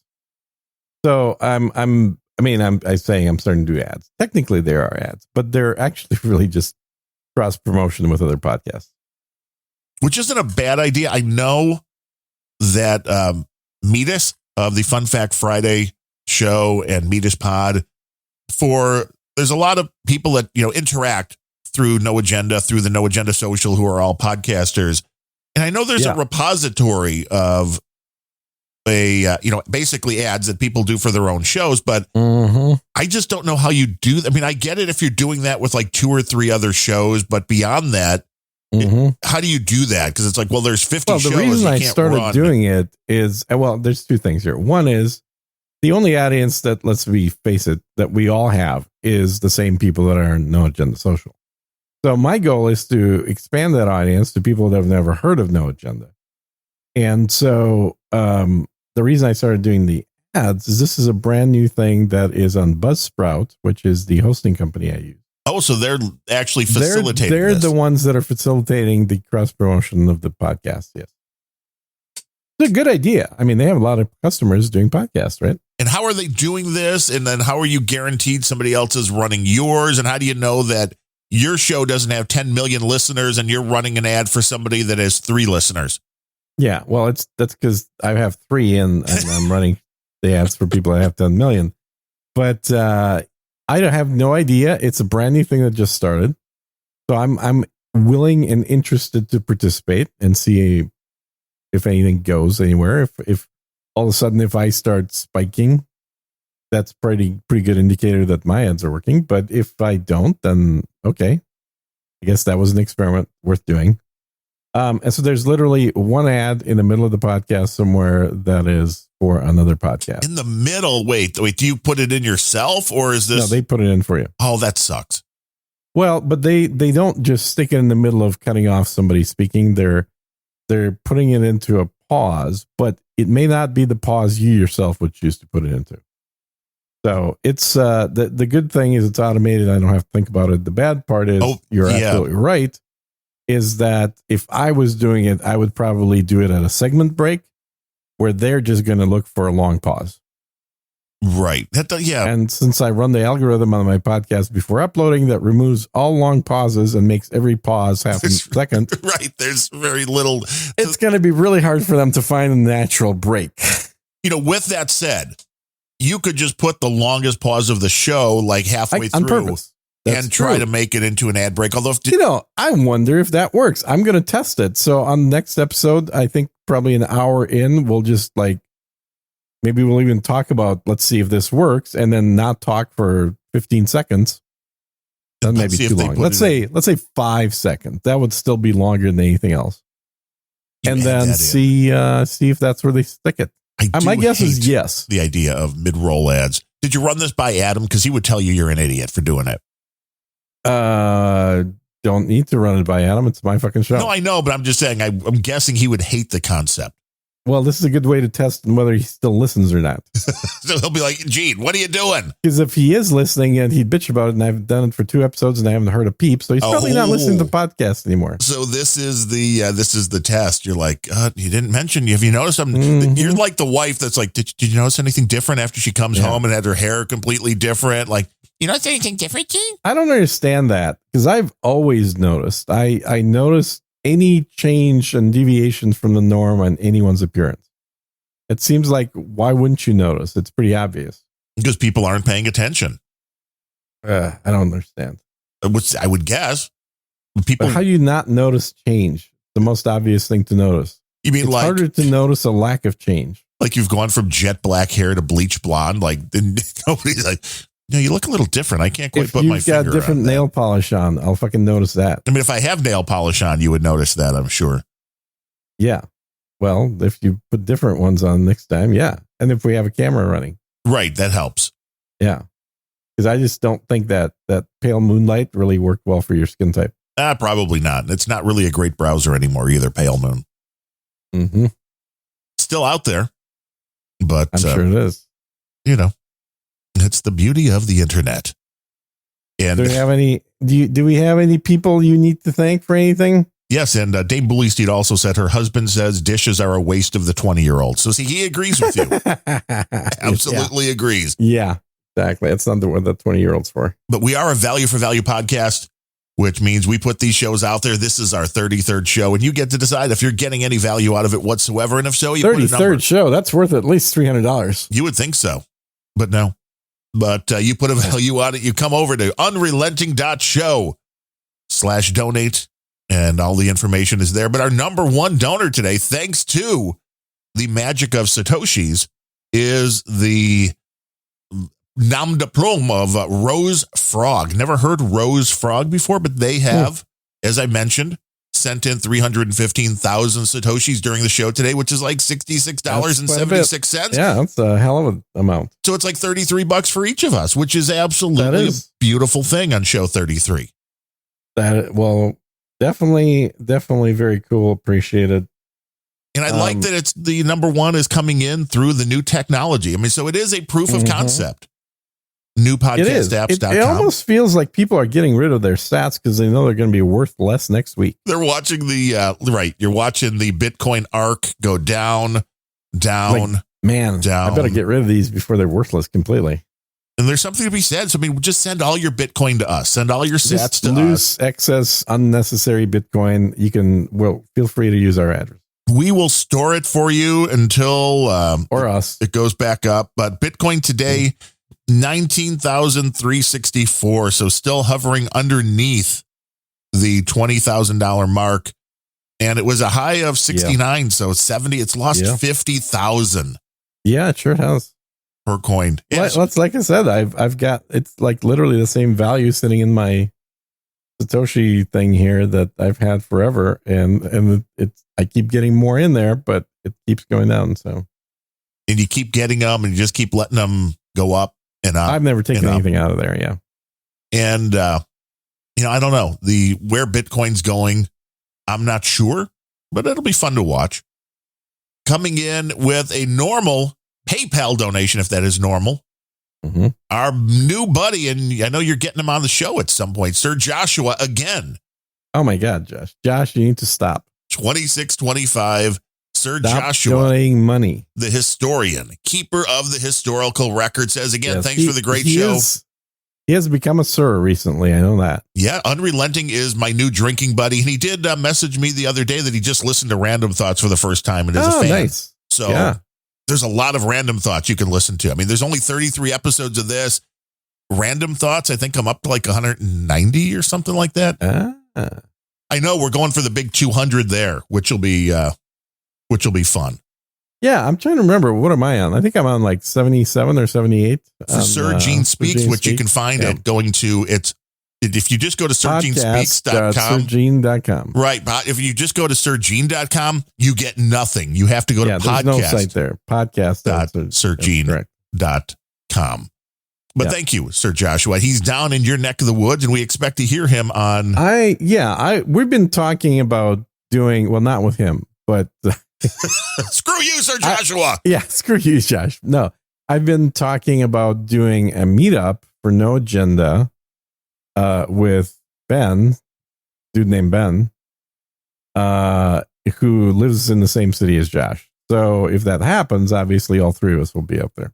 Yeah, I would like to do a meetup here as well, and that'll happen sooner. I know somebody started one about 35 minutes or so from here, which isn't bad. That's not that bad.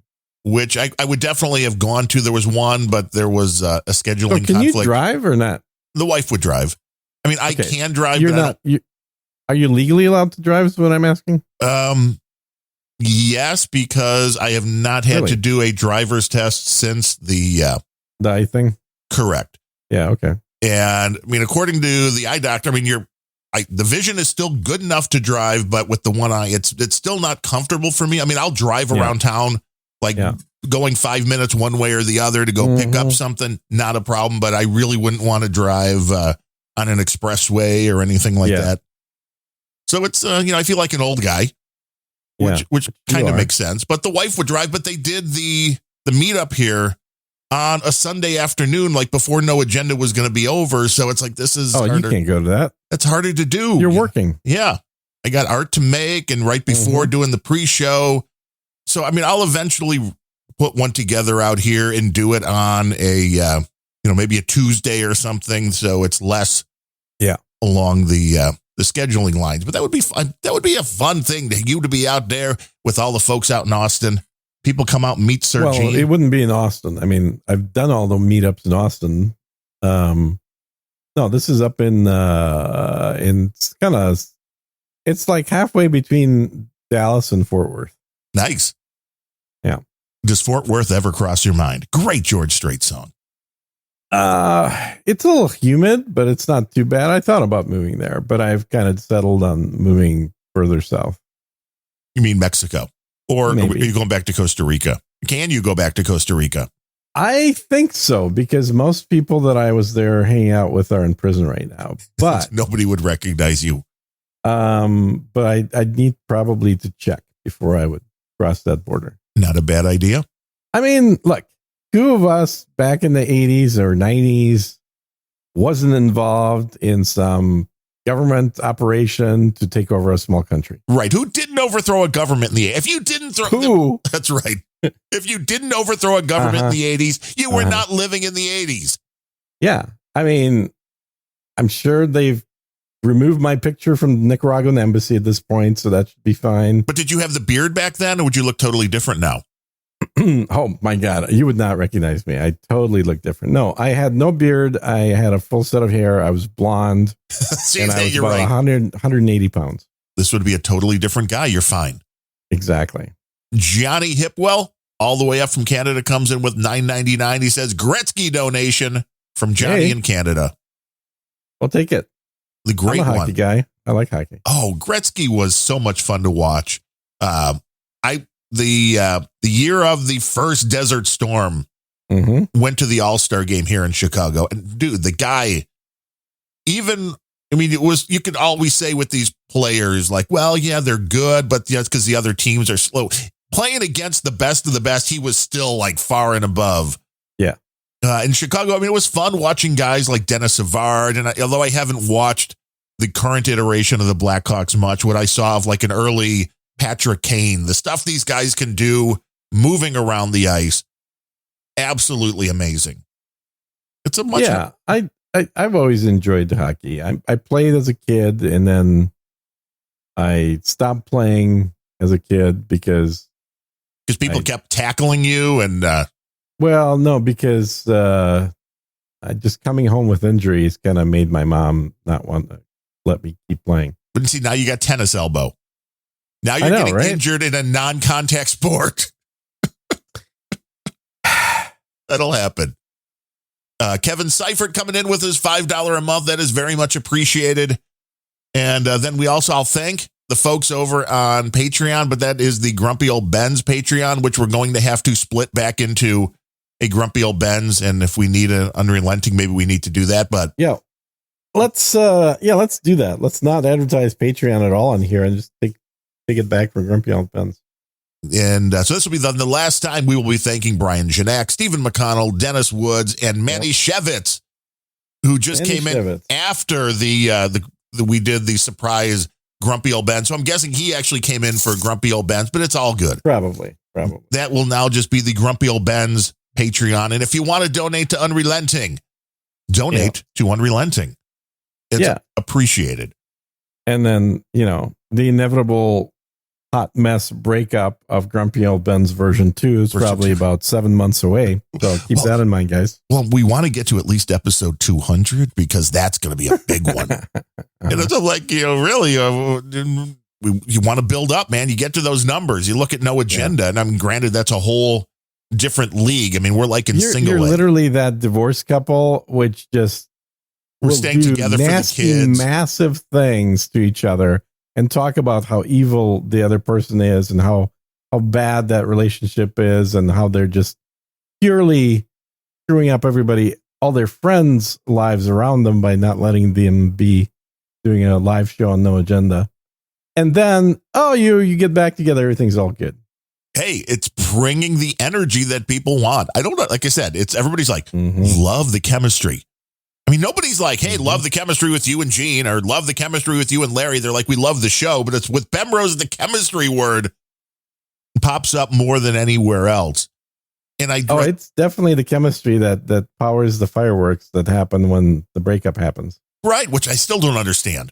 But, who am I? I mean, I will disagree. Which part of that do you not understand? I don't understand how a disagreement about something so simplistic. And it's like, I don't have to agree with everything, but it's like, it's very simple. He ended your show. Right. And you refused to take the show off the air. We're on the air. That's the disagreement. Plain and simple. You're like, no, I'm going to keep doing this. You left. I'm going to keep doing this. I'm going to have a different co-host. That part was different than taking it off and stopping it. So there's two different stages, and it's the stopping it stage that I didn't understand because it's literally told you change the fucking name. But before that even happened, the whole stopping of the show is what I don't understand. The rest of it I get. Because once that, like a good Amber Heard, Johnny Depp breakup, exactly. Once the breakup happens, then everybody's a dick because that's the way it works. But it was before it's like, so we disagreed on what happened with Harry Hamster, and why not? Why not have a disagreement? It's fine to have a disagreement. I'm sure every relationship has disagreements, and then you work and just have the argument, and then you move on. You can't go against your co-host on the air. You certainly can. We do it all the time. No, that's different. No, you can't take something that they're serious about and then make a big joke out of it and push back. Because that's exactly the end result is somebody says, well, fuck you. I'm not going to do this anymore. And that's what happened. It's like, no. And it's totally legitimate. I understand completely what in his personality didn't like about this particular thing in your personality, because you just take everything as a big joke. That's probably true. Yeah, it is. Yeah, that's what I've noticed. And I'm fine with it because I'm just not serious about anything we do because we're having fun. Yeah. And it's an interesting way to spend the morning recording the show. I mean, what else would you be doing? Obviously there's no 20 or 22-year-old there. That there was some kind of an actual disagreement about, I don't know, like, well, I want to use all the money coming in to buy ads on some much bigger podcast show by making a big donation to them. And you're like, I want to use all the money. I want to use that money to pay. No, I want to use that money to pay for all the software that we're not using because we decided to go a different direction. Right. And you're like, well, no, let's use it for this. So that would be what I would describe as a serious disagreement, not a joking thing. And it's that kind of thing that makes people stop working together. I guess, and I think that's where you guys ran into. Is just he was serious, you were joking, and clearly he'd had enough of this bullshit, and said, "Okay, well, I'm out of here." And you said, "Okay, I'll just replace you." And that didn't exactly make him happy either. I mean, look, I come on as a guest on your show before, but then when it was like, "Oh, you want to be on next week again?" and the week after that, you're like, "Yes, I do. I would love to be on." Hey, well, I would love to be on because honestly, doing a solo podcast like Sir Gene used to be or like your random thoughts, exactly, which I used to listen to. It's a beautiful show. You should listen every week. Don't have time. Every Wednesday. Look, as soon as I don't have a job again, I'll start listening. I promise. Okay, that's fair. But then you can't donate. I'd rather you have a job, don't listen, but donate. I see. Okay. And yeah, so I get tired of just doing a solo podcast. It's not interesting to me. I enjoy conversation way more than I enjoy just talking. I would agree. And so, yeah, if you're inviting me to come on every week, yeah, I'll fucking come on every week. Sure. But I also probably starting with the second week we did it said, so you probably should change the name because, you're making them feel bad. And well, you bought him a nice sushi lunch, or your buddy bought him a nice sushi lunch. My buddy bought, both of us a very nice sushi lunch. That is absolutely true. Has nothing at all to do with you. That was like but it had nothing to do with you either because your buddy paid. Couldn't it just be a nice exit strategy? To have my buddy pay for lunch? Yeah, it could be like what do you call it when you leave a job and they give you a nice severance package? The point of the lunch is I have nothing against Memrose. That was the point of the lunch. Wait, that's not what you've told me all along. I'm perfectly fine with him until he took my show off the air. Oh, yeah. That is just him lashing out at you through something that punished me. I will hurt everyone you love. Exactly. That's just bullshit. I mean, I just think I'm happy to have him on as a guest. I'm happy to have him on as a co-host. But if he thought about it a little more now that he's doing a show with you again, that was just bullshit because he's just fucking with my show at that point. So can't we all just get along? Yeah. So that made me realize No Agenda Network is not the place we need to be. We are everywhere. YouTube is the place we need to be. And that worked out really well. I know. Well, I mean, I think we do. Although the more I look, there are people that are doing the YouTube thing without the full video and all that. Yeah, so there are definitely people doing that. We will figure that out. I think my bottom line for this is that there's a much higher chance, probability, whatever, of success on YouTube with non-political content than political content. Oh, there's no doubt because political on YouTube, they freak out and like, oh my God, he said Ukraine, gotta shut him down. Unless you got a machine like, Tim Pool or Ben, what's his face? That is like a full production machine to generate this content. I think it's really hard to have a little tiny, small, but political show on YouTube that anybody at all sees. Yeah, I agree. It's just never going to get promoted. It's never going to get pushed up in the algorithms. So what does get pushed up are short, cute, funny things like cats. We are so neither short nor cute nor funny. Yeah. It's even if we're still not cats. That's true. That's the important part of this. The important piece. So consequently, I think it's going to be less important to do it on YouTube. I'm happy doing this show as purely a podcast format. And, getting advice on tennis elbow is certainly a good thing. Live by during having the show, a live audience. Dave Mooley-Steed. Yeah, exactly. And so I guess it could very easily be uploaded as well, just with the solid background. Now that I've realized how easy it is to generate transcripts and then do the chapters, which I haven't started doing the chapters here yet, but I've just stopped doing them for Gene Speaks. It's too much work now. The chapters? Yeah. And I'm yet to see any reason, except for Comic Strip Blogger bitching about shows that don't have chapters. I've never heard from any other person that said they really wanted them when they weren't there. Yeah. I've never heard from anybody saying, oh, wow, glad you added these. These are so helpful.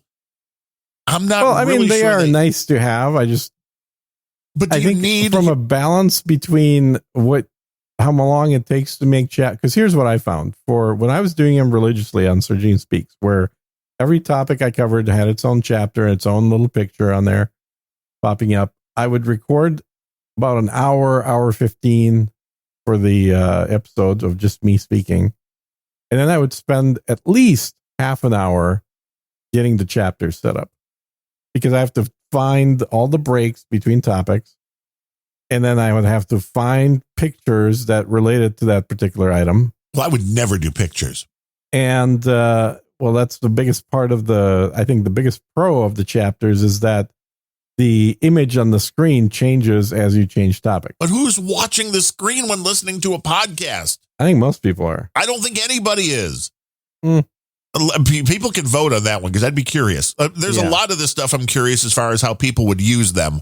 Just like if now shows like this that are very open-ended and we're not going topic to topic. Yeah, we don't have topics here. Chapters, well, we have topics, but they interweave it back and forth. So the chapters they're not planned coverage of topics. Yeah. Right. There's nothing planned. But now here's the thing. If you generate, which is easy to do now, the transcript as a subtitle form, so you can then go find that bit of the audio. The only thing I found helpful with chapters would be to go back and listen to another segment again, which having the transcript, I think, would make that 100 times easier to go exactly back to where you want. They're like, oh, when Gene said unrelenting, whatever, then you can find it.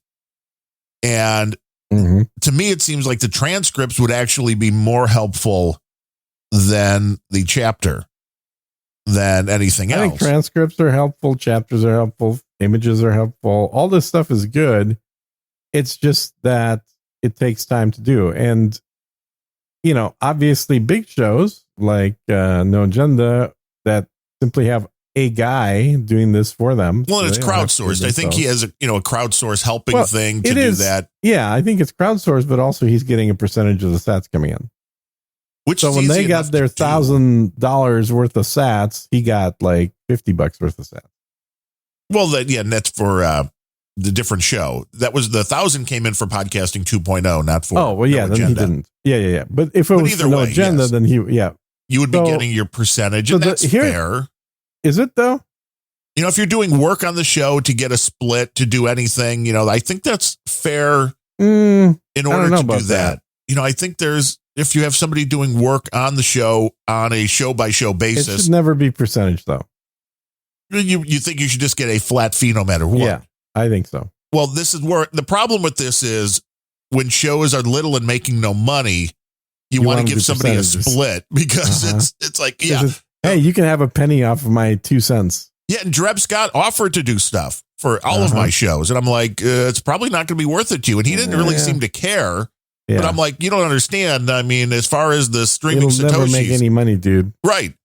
And it's like, then I would feel bad if you're doing work and we're not paying you anything. Yeah. And then you get, so then say you do start getting, $1 million coming in and this guy's now making, 50,000 a year to do. Yeah, exactly. Then you're getting mad the other way. Like, well, now you're getting too much. Well, and that's exactly what happens. That I've seen this over and over for decades. This experience of somebody starting off by simply, I'm happy to do a favor.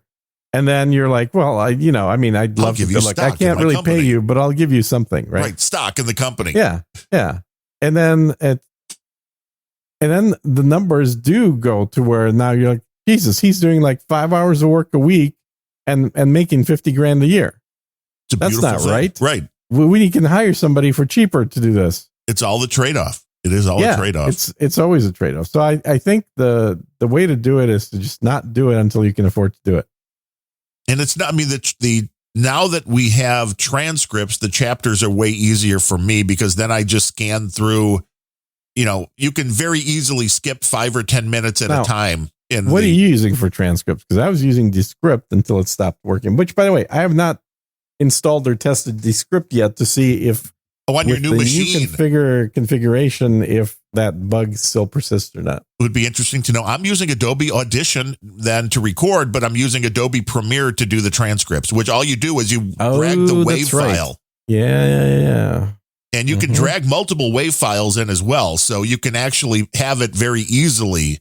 You don't even come full circle. This is how stupid Adobe is. Yes. And then they have what we're using transcription on their video app, but not their audio app. Because they don't understand that it's useful in the audio app yet. They haven't caught up with the fact that podcasts are doing transcripts and all of this stuff. So they figure, if you're doing audio, you don't need that. But you can just it's part of the same program, which is hilarious because you just have to install something else to drag the WAV file into, and then it'll give you everything you want. Yeah. And it does a really good job. That's nuts. Yeah. Maybe I'll install that one these days since I'm paying for it anyway. Yeah, it just works and it's quick and it's easy. It's part of the workflow now. So really, here's the reality. Since I have to drag the WAV file of the show into Premiere to generate the transcripts, why not just add the logo, render it as a video, then upload it to YouTube? You already got the... That's literally it right there. Yeah, and you have the transcripts right in YouTube. Yeah. Yeah. It's a beautiful thing. And just wait till YouTube comes out with a, hey, upload an audio file and we'll make a video for you based on the words in the audio. We'll pull images. Wouldn't that be awesome? They'll do it. I mean, this is very easy shit to do with any kind of AI system. The AI will be figuring it out. Yeah, and they own Google, which owns everything. They have access to a lot of images and information. And video clips and all kinds of crap. So it'd be a no-brainer for them based on the content and context. That's why you need the AI of the transcript to be able to assemble a video that kind of goes along with it. Oh, look, a Ukrainian flag. Right. Well, support Ukraine. That would be all on all the videos all the time. The video. Yeah, exactly. Now, before we wrap up, I want to know, have you been watching the show on Hulu, The Bear? No. Because I thought it was a really good show. The ending was questionable, and talking about anything in the show, the ending would, talking about that would be multiple spoiler problems. But I was really surprised that at the end, because we talked about it on Planet Rage with Larry, even brought a little clip. But at the end of No Agenda yesterday, Adam's like, hey, John, you been watching The Bear on Hulu? And I'm like, oh, wow. Okay, so this thing's getting around. And he highly recommended it to Dvorak. So I'm going to highly recommend it to you. What's it about? It is. Have you ever watched Shameless on Showtime? No, it doesn't appeal to me. The one kid that was in Shameless as the older brother plays the lead in this as a guy who is a ultimate chef. I mean, they overplayed it, but that's what they do in fiction. But he was allegedly like the top chef in the world, like 22 years old, kind of a thing. And his brother, who was running a fledgling Chicago Italian beef stand, kills himself. Okay. So he comes back to Chicago to try to run this Italian beef joint. And that's what this is about. It's only 4 hours like in total because it's half-hour episodes and only 8 episodes. But it is very gritty, very, based in the kitchen. They almost never leave the kitchen. So it's ooh, that does sound good. And the cooking scenes are really just short of food porn because I think the absolute best food porn TV show that's ever been done is Hannibal. You're a sick man. Not at all. But I will say, I was like, after watching this, I was like, I really need an Italian beef. I got to go get it. I really want one because you watched enough of this. You should get one. I did. I went the other day with the wife. And how'd that go? That was great. I love a good Italian beef. I mean, you can't have them every day or you die. And but a really good show. I mean, it was very much kitchen confidential, kind of the way they interact in the kitchen, which is sad because they interviewed the guy that played the lead. And he's like, I talked to a bunch of people in kitchens and he's like, this is the way it was like up to, maybe 5 or 10 years ago. Now it's, I guess, a kinder, gentler kitchen because of all the Me Too and all this other stuff. Oh, fuck that shit, man. But this is the real stuff. So that is very interesting because I have somebody that sort of works for me or a few levels below me anyway, but who was on one of those kitchen shows. Oh, like one of the go and cook on the Food Channel. What do they call them? Well, Gordon Ramsay's got a bunch of them. Yeah. One of these where they have contestants and they like Top Chef. Exactly. She was on Top Chef. Nice. Yeah, that's cool. Well, yeah, the stuff on Top Chef is just utterly crazy stuff. Kind of like the Lego Masters, but with food. So, I mean, I always wanted to do. What was that show? God damn it! Now, Take your B12 Japanese gene. one, the Japanese one, the Kitchen Samurai or whatever. What was it called? It was. I know what you're thinking of, but I've never watched two contestants. It was originally a Japanese show, and you have a secret ingredient, and then you have to make a full dinner using the secret ingredient. You had Kitchen Stadium. What was the show called? I don't know. I never watched it. I watched a lot of Top Chef, but I never watched like Kitchen. Yeah, I know it's World, but I've never watched it. We had there was an American version of that, and I think Iron Chef. Iron Chef. That's the one. Thank you, Bully Steed. Yeah, that's very, very good. Yes, appreciate the brain function there. I always thought it'd be really fun to go on that show. Do you consider yourself a foodie, a good cook, that kind of a thing? Yeah, I consider myself a chef. Well, see, there you go. Then you'll love this show. Yeah, you will. Because I really like the show, The Chef, and I like the movie, The Chef, and I kind of figure I kind of consider myself a chef. So there was the chef. Was that the one with the guy from Swingers? That wasn't Vince John Vaughn. Favreau. Yes. I bet. If John Favreau is listening to this podcast, that was like the biggest insult yes, he's been. John, if you're listening, don't. But hey, at least he remembered the Swingers, which was something that John actually wrote. Yeah. Oh, that was fantastic. I mean, really, going back to my best earlier movie days. ever made. Yes, absolutely. One of the most fun buddy movies. It was so realistic. It was so true to life. Like I literally remembered, bits of my youth of being right in that movie. Well, that is what we do on this podcast. It's the busting of balls. It is the back and forth. It is just the witty banter. That was made definitely that the Vince Vaughn character. Oh, of course. Except you were just shorter. So you were about as short as Favreau. So I'm Favreau, but the tall one, and you can be Vince Vaughn, but you're the short one. Uh-huh. It all works out. The number of times that I'd be eating breakfast at a diner with a bunch of stamps on my arms was very true to life. I would like French toast from the Renaissance. Mm-hmm. Babies, our little boys all grown up. All grown up.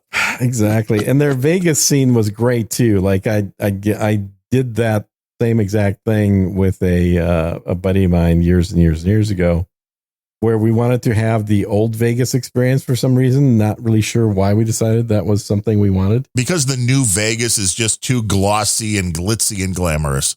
Yeah. You wanted to be real until you found out Vegas experience totally sucks. Yeah, real is not good. Nobody wants real. Don't go to Binion's, man. Binion's is not the place to go. Vegas is not selling reality anymore. No. You want to go, you want to be the high roller for one day. Then you shouldn't go to Vegas at all. This is true. Go to Reno or someplace where your level of spending would be considered high roller. Oh yeah. Yeah. And I don't mean you're right. I mean, you probably don't even gamble. I mean, you're like all of us. Very little. Right. For the average person, it's like, it's no. I was a professional poker player for a while. What haven't you been a professional at? Not many things. You kind of jump through a lot of jobs. It seems like you might be in witness protection or something. What? No. What's that? Never heard of that. Never heard of that. What does KGB witness protection sound like? I don't even know what that means. Crank podcast. There is no such thing as KGB. How many times do I have to tell you that? Well, not anymore. Yeah. Exactly. You have Hulu, I'm sure. So watch The Bear and we can. I don't have Hulu, but Hulu is easy. All you got to do is just give them a phony email address. You can watch it for 2 weeks. Well, obviously Adam has it too, but he can put you on as one of his children. Adam probably pays for it. Of course. But then he can just add you. To do the 2-week trial. Oh, well, that makes sense. Or it's allegedly on all the usual sites where you could download it. Well, we don't do that. You are money, baby. I certainly don't do that. Yeah. That's just money, baby. Yeah. Did you grow obviously a fan too of the I've always been a fan of Heather, what the hell's her name? Good old Heather, what's her name? Oh, Heather is freaking awesome. Yeah. Heather Graham? Heather Graham is just a cute redhead. Holy shit, she's hot. Girl next door kind of look to her. Porn star hot. So you watched Scrubs then because she was in that. I think I've seen most things she's been in. She just never really broke out into any kind of real stardom. She was always sort of the supporting weird chick on things. Well, yeah, when she was in Swingers, everybody thought she was going to be like the next Sandra Bullock or something coming out of that. Exactly. Because it's like, oh, holy shit. Yeah, that's the, she's in it for literally only the last 10 minutes. But it made it worth it. But it made it absolutely. And that sort of a great portrayal in that movie of the male mindset of being preoccupied for like 80% of the movie with this girl he left back in Jersey, who is like his one true love and is now dating somebody. And he's just, just miserable and not participating in life because of that. And then, literally in a matter of minutes after dancing with a girl once, he is walking on air. Yeah, the switch is flipped. It completely. And this is the male mindset. This is how it literally works, is that you will be sucked into a dark black hole because of something that you were unsuccessful in. And unsuccessful means, having a chick leave you. And then I thought that's usually what you're trying to get to happen. So for a lot of guys, that's a success. Well, she's finally gone. Yes.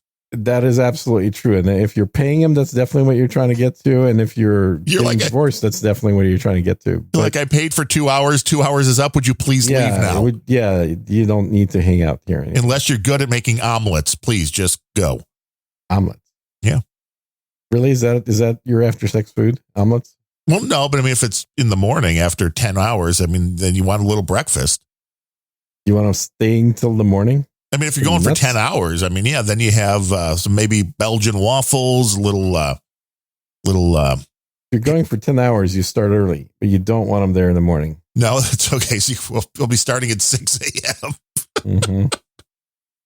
That's an interesting time for a call girl call, Gene. 6 a.m. I'd like to book I don't know 6 how you get 10 hours. I don't think any call girl works for 10 hours. Hey, not if you don't keep them satisfied, Gene. Well, that satisfied meaning paying them money every hour? Yeah. I mean, don't you get freebies too? I mean, aren't you? No. No, you don't get extra hours? Well. No such thing as freebies. Well, are you the pimp? Are you the pimp? Is that what you're getting at? Maybe you do get freebies. That would be a better gig. That's for sure. It's better than podcaster. I think anything's better than podcaster as a gig. If we're talking gigs. Yeah, you're not wrong.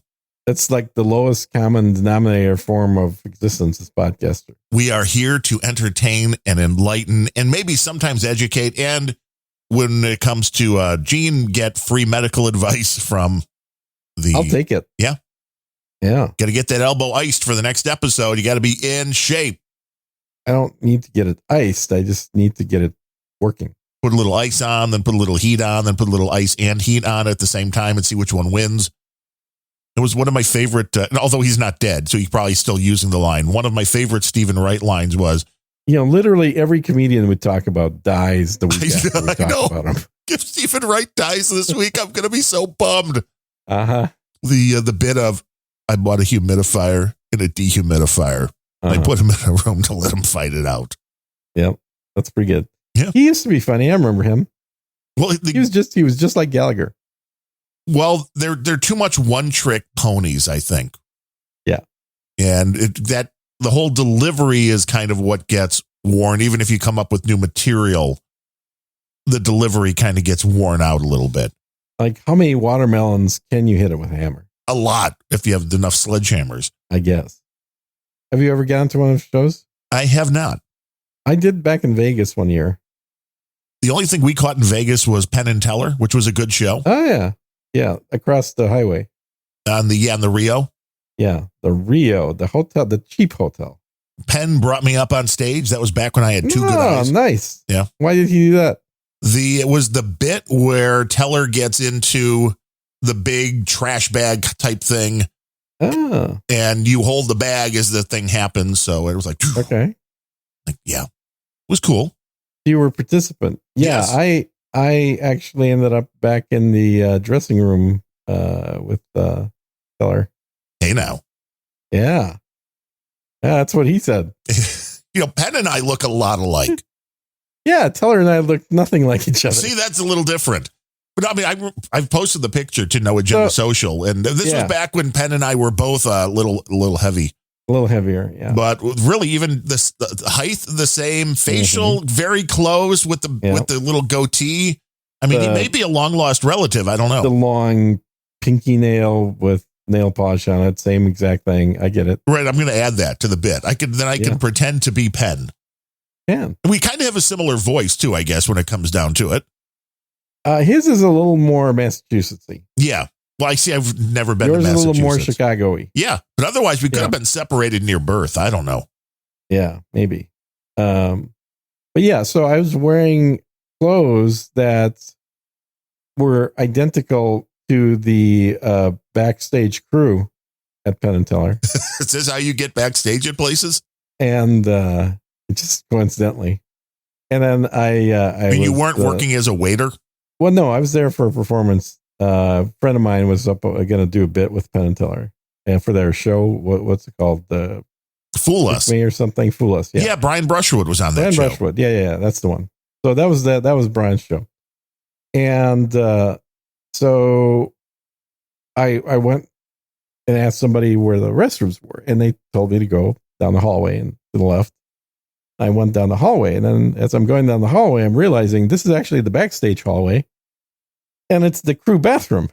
Nice. And apparently, because I looked like a backstage crew when asking for where's the bathroom, I was told where the crew bathroom was, not where the audience bathroom was. So you're saying there was a lack of security at the Penn and Teller show? Just a wee bit. And on my way back, I'm looking through the doors, and I kind of saw something that looked interesting. So I kind of stuck my head through the door. And then as I turned my head, I see Teller talking to somebody who then looks at me, wondering why I just stuck my head into his dressing room. Nice. I said, yeah. And then I said, break a leg. And then I left. Then you ran. I did not run. I don't need to run. Well, no, you're not when you have Sir tennis Gene elbow. Never runs with my tennis elbow and my Achilles issues that I had back then. Okay, mark that. Sir Gene but never runs. But it was never runs. I just shoot back. But there was it's always interesting hearing Teller talk because you don't associate him with having vocal cords. Right. And he does talk on documentaries and stuff that you've seen. I mean, it's not like he's a mute. No. Well, and he's the one that really kind of invented their characters. Yes. Oh, he's a really smart guy. Yeah. Well, and he's a really good magician. He's a good magician, and he knows Latin, which is a very important quality for a magician to have. Just look at Harry Potter. I took 2 years of Latin. I don't remember much. Domici fermentum means bring me an alcoholic beverage. That's all I remember. And then I can conjugate. Sum est sumest est sunt. That's conjugating in Latin. Pretty good. Yeah. Now, can you do pronouns in Latin for what your pronouns are? No, I don't remember. I have to work on that. Use pronouns in Latin? Right. In Latin, they like if you say this is my pronoun, they think they just kill you. I think that's probably a good way to go. It was probably the better way. Yeah. I do not doubt that. So I had a little quote recently that I thought was great. That was my own quote. Wait, so you said it and you're like, wow, that was very profound. I said it and I really liked it and I wrote it down because it was great. And the quote was, it was after I was told not to assume somebody's pronouns. And I said, I'm not assuming your pronouns. I'm just observing your sex. I guess. Yeah. It's a true statement. You can look right at somebody and be like this, hey, maybe you're wrong. Dude sometimes. Looks like a lady. Right. Maybe you're wrong sometimes, but this is the way the world always works. I mean, it seems way more offensive to me if you think you have to ask somebody. And most people, when you're dealing with somebody that you don't know their name, if you were to come up to me and say, hey, what time is it? I might be like, hey, 5:50. Now, if you're going to say, maybe you don't use anything at all, but like, hey, can I ask you a question? It's like, oh, yes, sir. Or yes, ma'am. Or, but usually you don't go, hey, can I ask you a question? You're like, well, wait, what pronoun do you use? So I know if I should say yes, sir, or yes, ma'am, or, I mean, nobody does that. You just take it based upon the way they look. And okay, maybe 0.5% of the population, you're like, ooh, sir, ma'am? Yes, sir, ma'am. What, sir, ma'am, sir? We're not really sure. I don't think most people work on that level. The lack of assuredness. Yeah. Yeah. I mean, I think you just go with, if it looks like a guy, you say, sir. If it looks like a lady, you say, ma'am. And you just don't say, sir or ma'am. True. But I mean, it's polite. Hey, this you. is also polite. Right. What are yous doing here? Everybody answers to, hey, you. Hey, yous. Utes. Joe Pesci shows up. What's a ute? Yeah. How many utes? Uh-huh. But I mean, yeah, I don't understand That was a really good legal movie, though. Wow. My Cousin Vinny. Yeah. The movie. It's another one of Sir Gene's picks. I had the bear. You have the My Cousin Vinny. The Jew Bear. That was pretty good, too. The bear was, I don't know, the Jew Bear. That's a different movie. Bear. That was from that Bastards movie in World War II.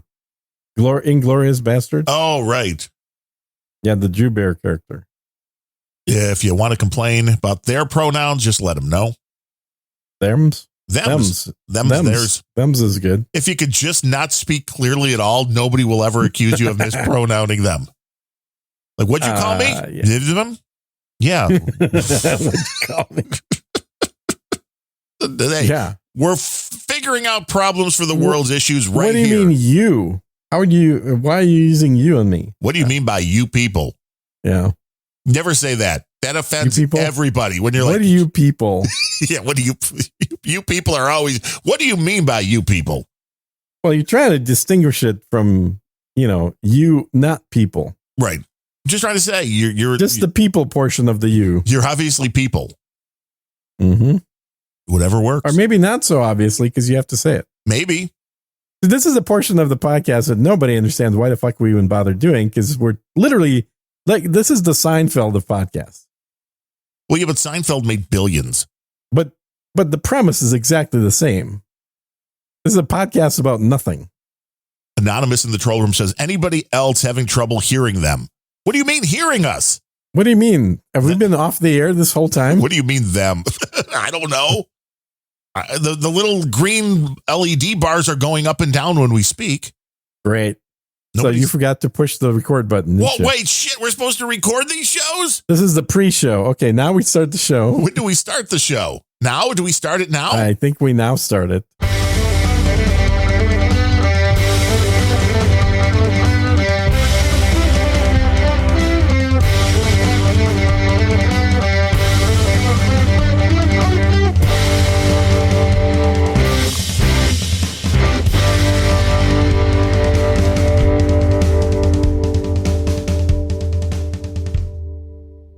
Welcome to episode number 34 of Unrelenting. Good to be here. What's new? It's a beautiful day in Chirac. It's actually a little warm in Austin. It is warm here as well. It's been a warm week, but I've got 2 air conditioners, so I'm prepared. Well, it's been kind of a crazy week. We got a lot to talk about this episode. Yeah. And where do we even start? It's a good question. I know. Maybe Ukraine. It's you trying to get CSB riled up again. Well, CSB doesn't listen to this. Come on. CSB loves listening to our shows. I can't imagine somebody listening to a show made by people that banned them. I've never banned CSB. Yes, but you banned me. I applaud CSB. Why are you doing a show with me then? Crank Podcast. Well, there's a difference between listening and doing one in there. This is true. This is very true. This is the post-show, pre-show. Yeah. I don't know. Did you hear Ukraine won back Snake Island and drove the Russians away? This is the way it's going to be narrated now is every side is going to claim they had victory. Yes.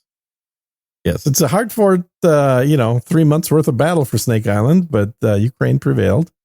Anonymous says a refresh fixed that. Well, I guess that can happen with some of the web base. Yes. And then by refresh, he means we finally started the show after doing the pre-show. Right. Or he hit F5. Or one or the other. It actually refreshed. Exactly. We did have another donation just come in. So this will be for the next show. Oh, nice. Sir Nubbin. I love Sir Nubbin. coming in with 26.25. He was the one that in what format is this donation? This is PayPal. Oh, nice. But Sir Nubbin almost broke the sats on the Rock and Roll pre-show the other day because he really sent like 600,000-700,000 in. It was a beautiful thing.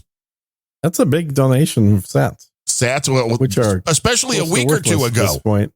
Yeah, they were worth a lot back then. Not like now. They're going down. So what else is going on in Ukraine? We have a commitment from Germany now to fight Russia in as much of Ukraine as they're able to get into. Well, let's also not forget now that there's 2 new countries coming into NATO. That's right. Yes, Finland wants to be invaded, and Sweden apparently wants to get invaded as well now. Because, Russia's going to invade each and every one of these. If you join NATO. That's the theory. That's the theory. I mean, honestly, if you didn't want to get invaded, there's no point in joining NATO.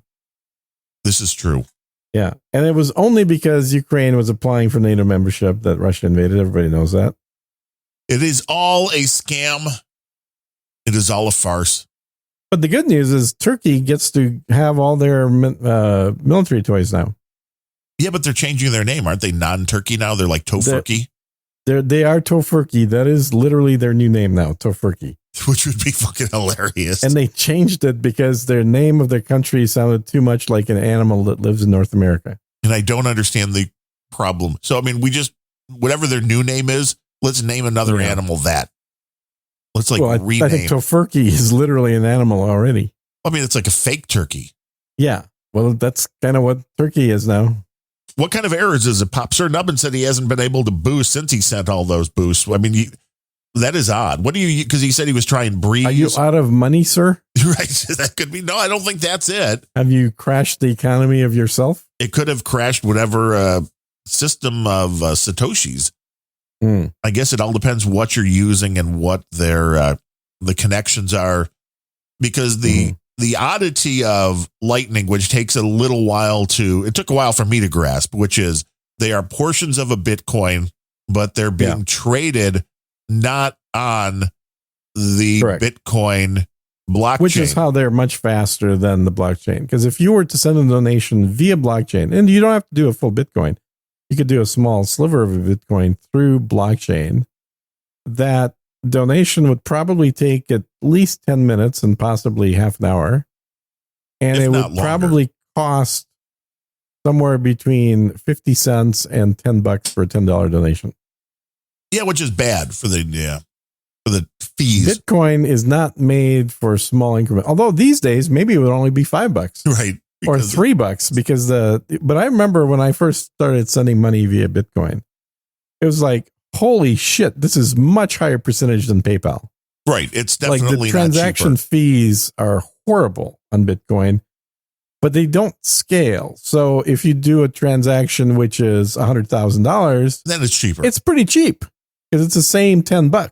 So only donate the podcast fee if you can afford to donate 10,000, 100,000 at a time. Yeah. That's exactly. Well, that's hence the use of sats instead of Bitcoin. Right, which is why I now understand why people have to fund their nodes, because basically what this is doing is moving around parts of Bitcoin without the blockchain within a bunch of people who are basically staking their boxes with Lightning. So you're moving stuff around. It's kind of like being in a casino. And if you want to make this like a casino, if you want to make it into real money, though, then you have to cash out. You have to cash out of the Lightning and convert it into Bitcoin, and then you can convert it into cash from there. But that's another part of. And there are some places that let you like order things directly with the sats, but for the most part, if you want actual money, then your local currency money, then you do have to go through the Bitcoin conversion first. And the Albi add-on, which this is probably great real show content, but I digress. For the Lightning wallet. So this is a Lightning wallet. And I was surprised because just like Satoshi Stream, they're giving you the service so we could do the boostograms and take money on all the podcasts. Albi will give you a Lightning address. And I can't find anything, and nobody's been able to answer this for me, what percentage they take, because there's always a percentage. Well, you can send yourself money and see what True, and see what it is. 50. Because that is a really easy way to go too, because you can go get yourself a Lightning wallet address and it just exists then in your browser. But with that, having the Lightning wallet as a browser extension allows websites to have something in there that will notice you have the extension, or that, they can put a little thing like, hey, support us through Lightning, and you press a button and right in your browser, you can send them Satoshis.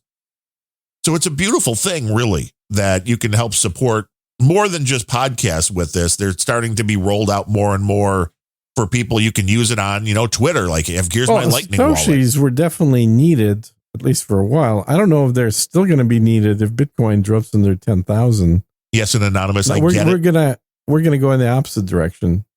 But I was just going to say, Anonymous says that's the most insecure way to store crypto. Yeah, I would agree. I would absolutely agree, which is why there's you're better off keeping it under your pillow. With Lightning, though, I mean, this on is a USB key. You're going to have it. The Lightning is not exactly the most secure ecosystem. Wait, that's how most of my money is stored. In Lightning? Yeah. Or under the mattress? No, in Lightning. Because I figured that was, more liquid. It could be. But I mean, you have your own box, so that's a little safer than doing it in not extension. Really. I have my own virtual box. So anybody can steal Sir Gene's Lightning. You just have to hack his box. Well, yeah, but it's not physically located here. I mean, I did have my own physical box, but that crashed. And you say you're a dude named Ben. I had a Bitcoin node. Yeah, those aren't hard. Bitcoin node. Raspberry Pi, baby. You can do a full Bitcoin node. Yeah, but mine wasn't a Raspberry Pi one. But yeah, so that system died, so I had to rebuild it, and of course lost that.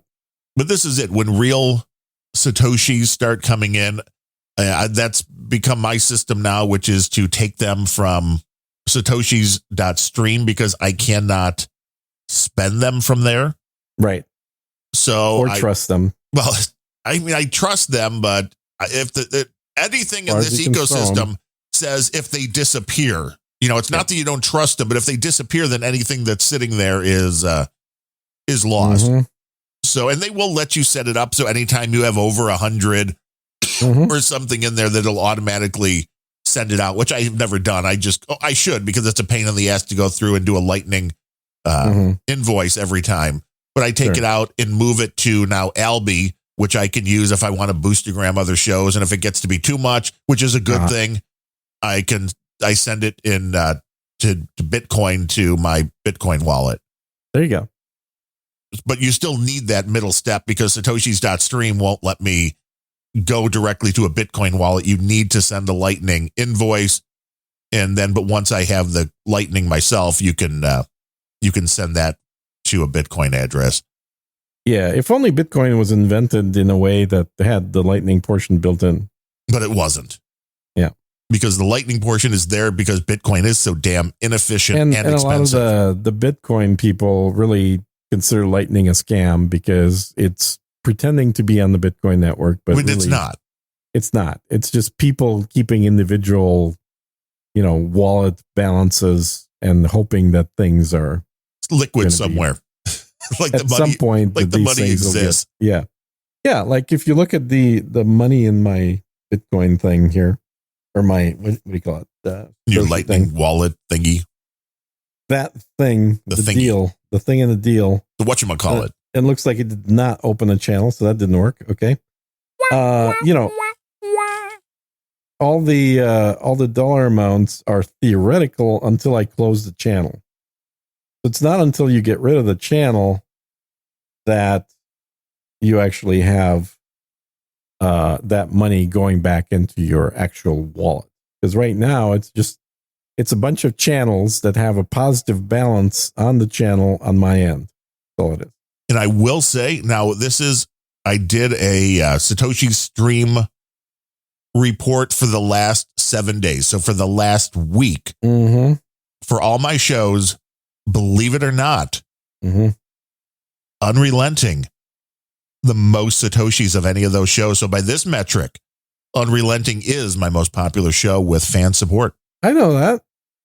Then Grumpy Old Ben's, believe it or not. Yeah. Then the Rock and Roll pre-show, then Poor Old Random Thoughts. Yeah. So then Planet Rage, then Poor Old Random Thoughts. Mm-hmm.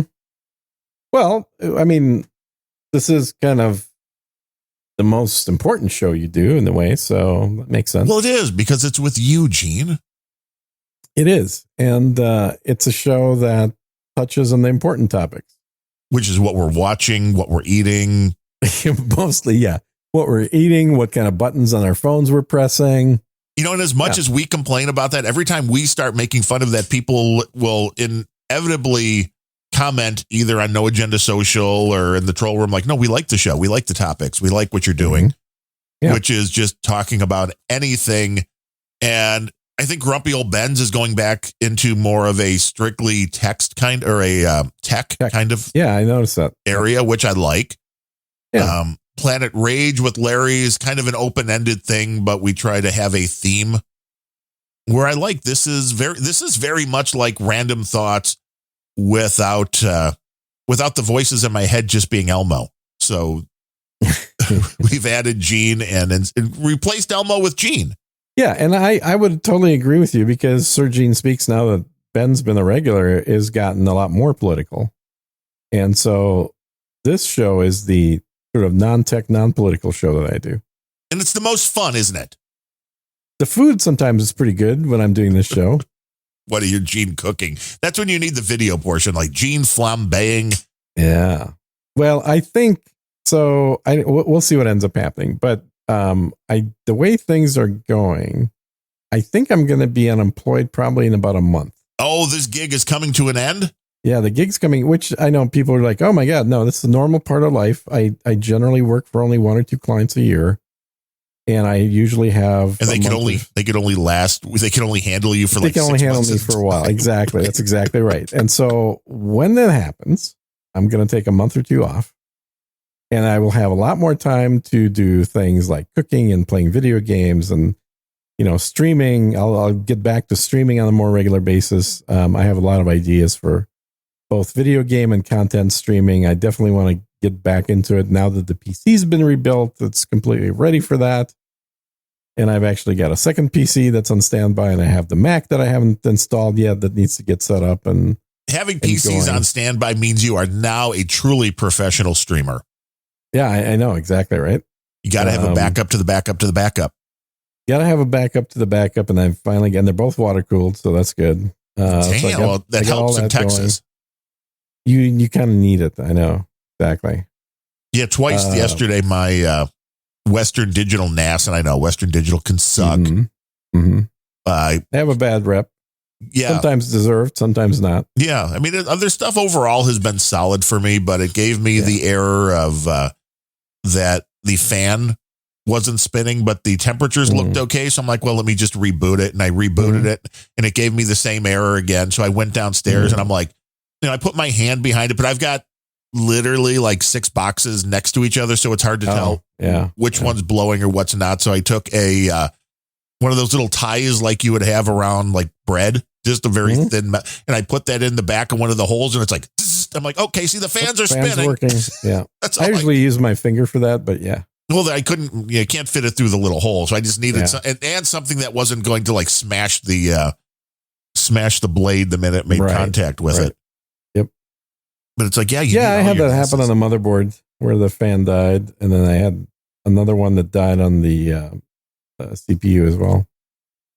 But the good thing is, back in the old days, we'd actually blow out the CPU or the chipset on the motherboard or something if it wasn't cooled properly. Now, they all have sensors and auto shutdown. Yeah, throttling. So if the fan dies, they will turn themselves off to prevent destruction. Yeah, well, first they'll slow themselves down horribly. Yeah, exactly. And for a lot of people, that's the first sign, like something has gone horribly wrong. Yeah, if your PC is running unusually slow, check your temperatures. Yeah. Digiguru says Gene is bringing back the babe harem to the Ponderosa. I don't know. Do you have a babe harem going on now? Is that is that why you need time off from work? You got to bring the babe harem back. Is this like the Playboy Mansion going on there now? Because I'm coming to Austin, then I want to check this out. Are you? Yeah. Well, we've been inviting you for a while here, so yeah, come on down. I mean, I need a private plane, though, because I hate flying commercials. So if anybody out there has a private plane that can go. Any of our listeners with a private plane, please let Darren know. Yeah, just offer that.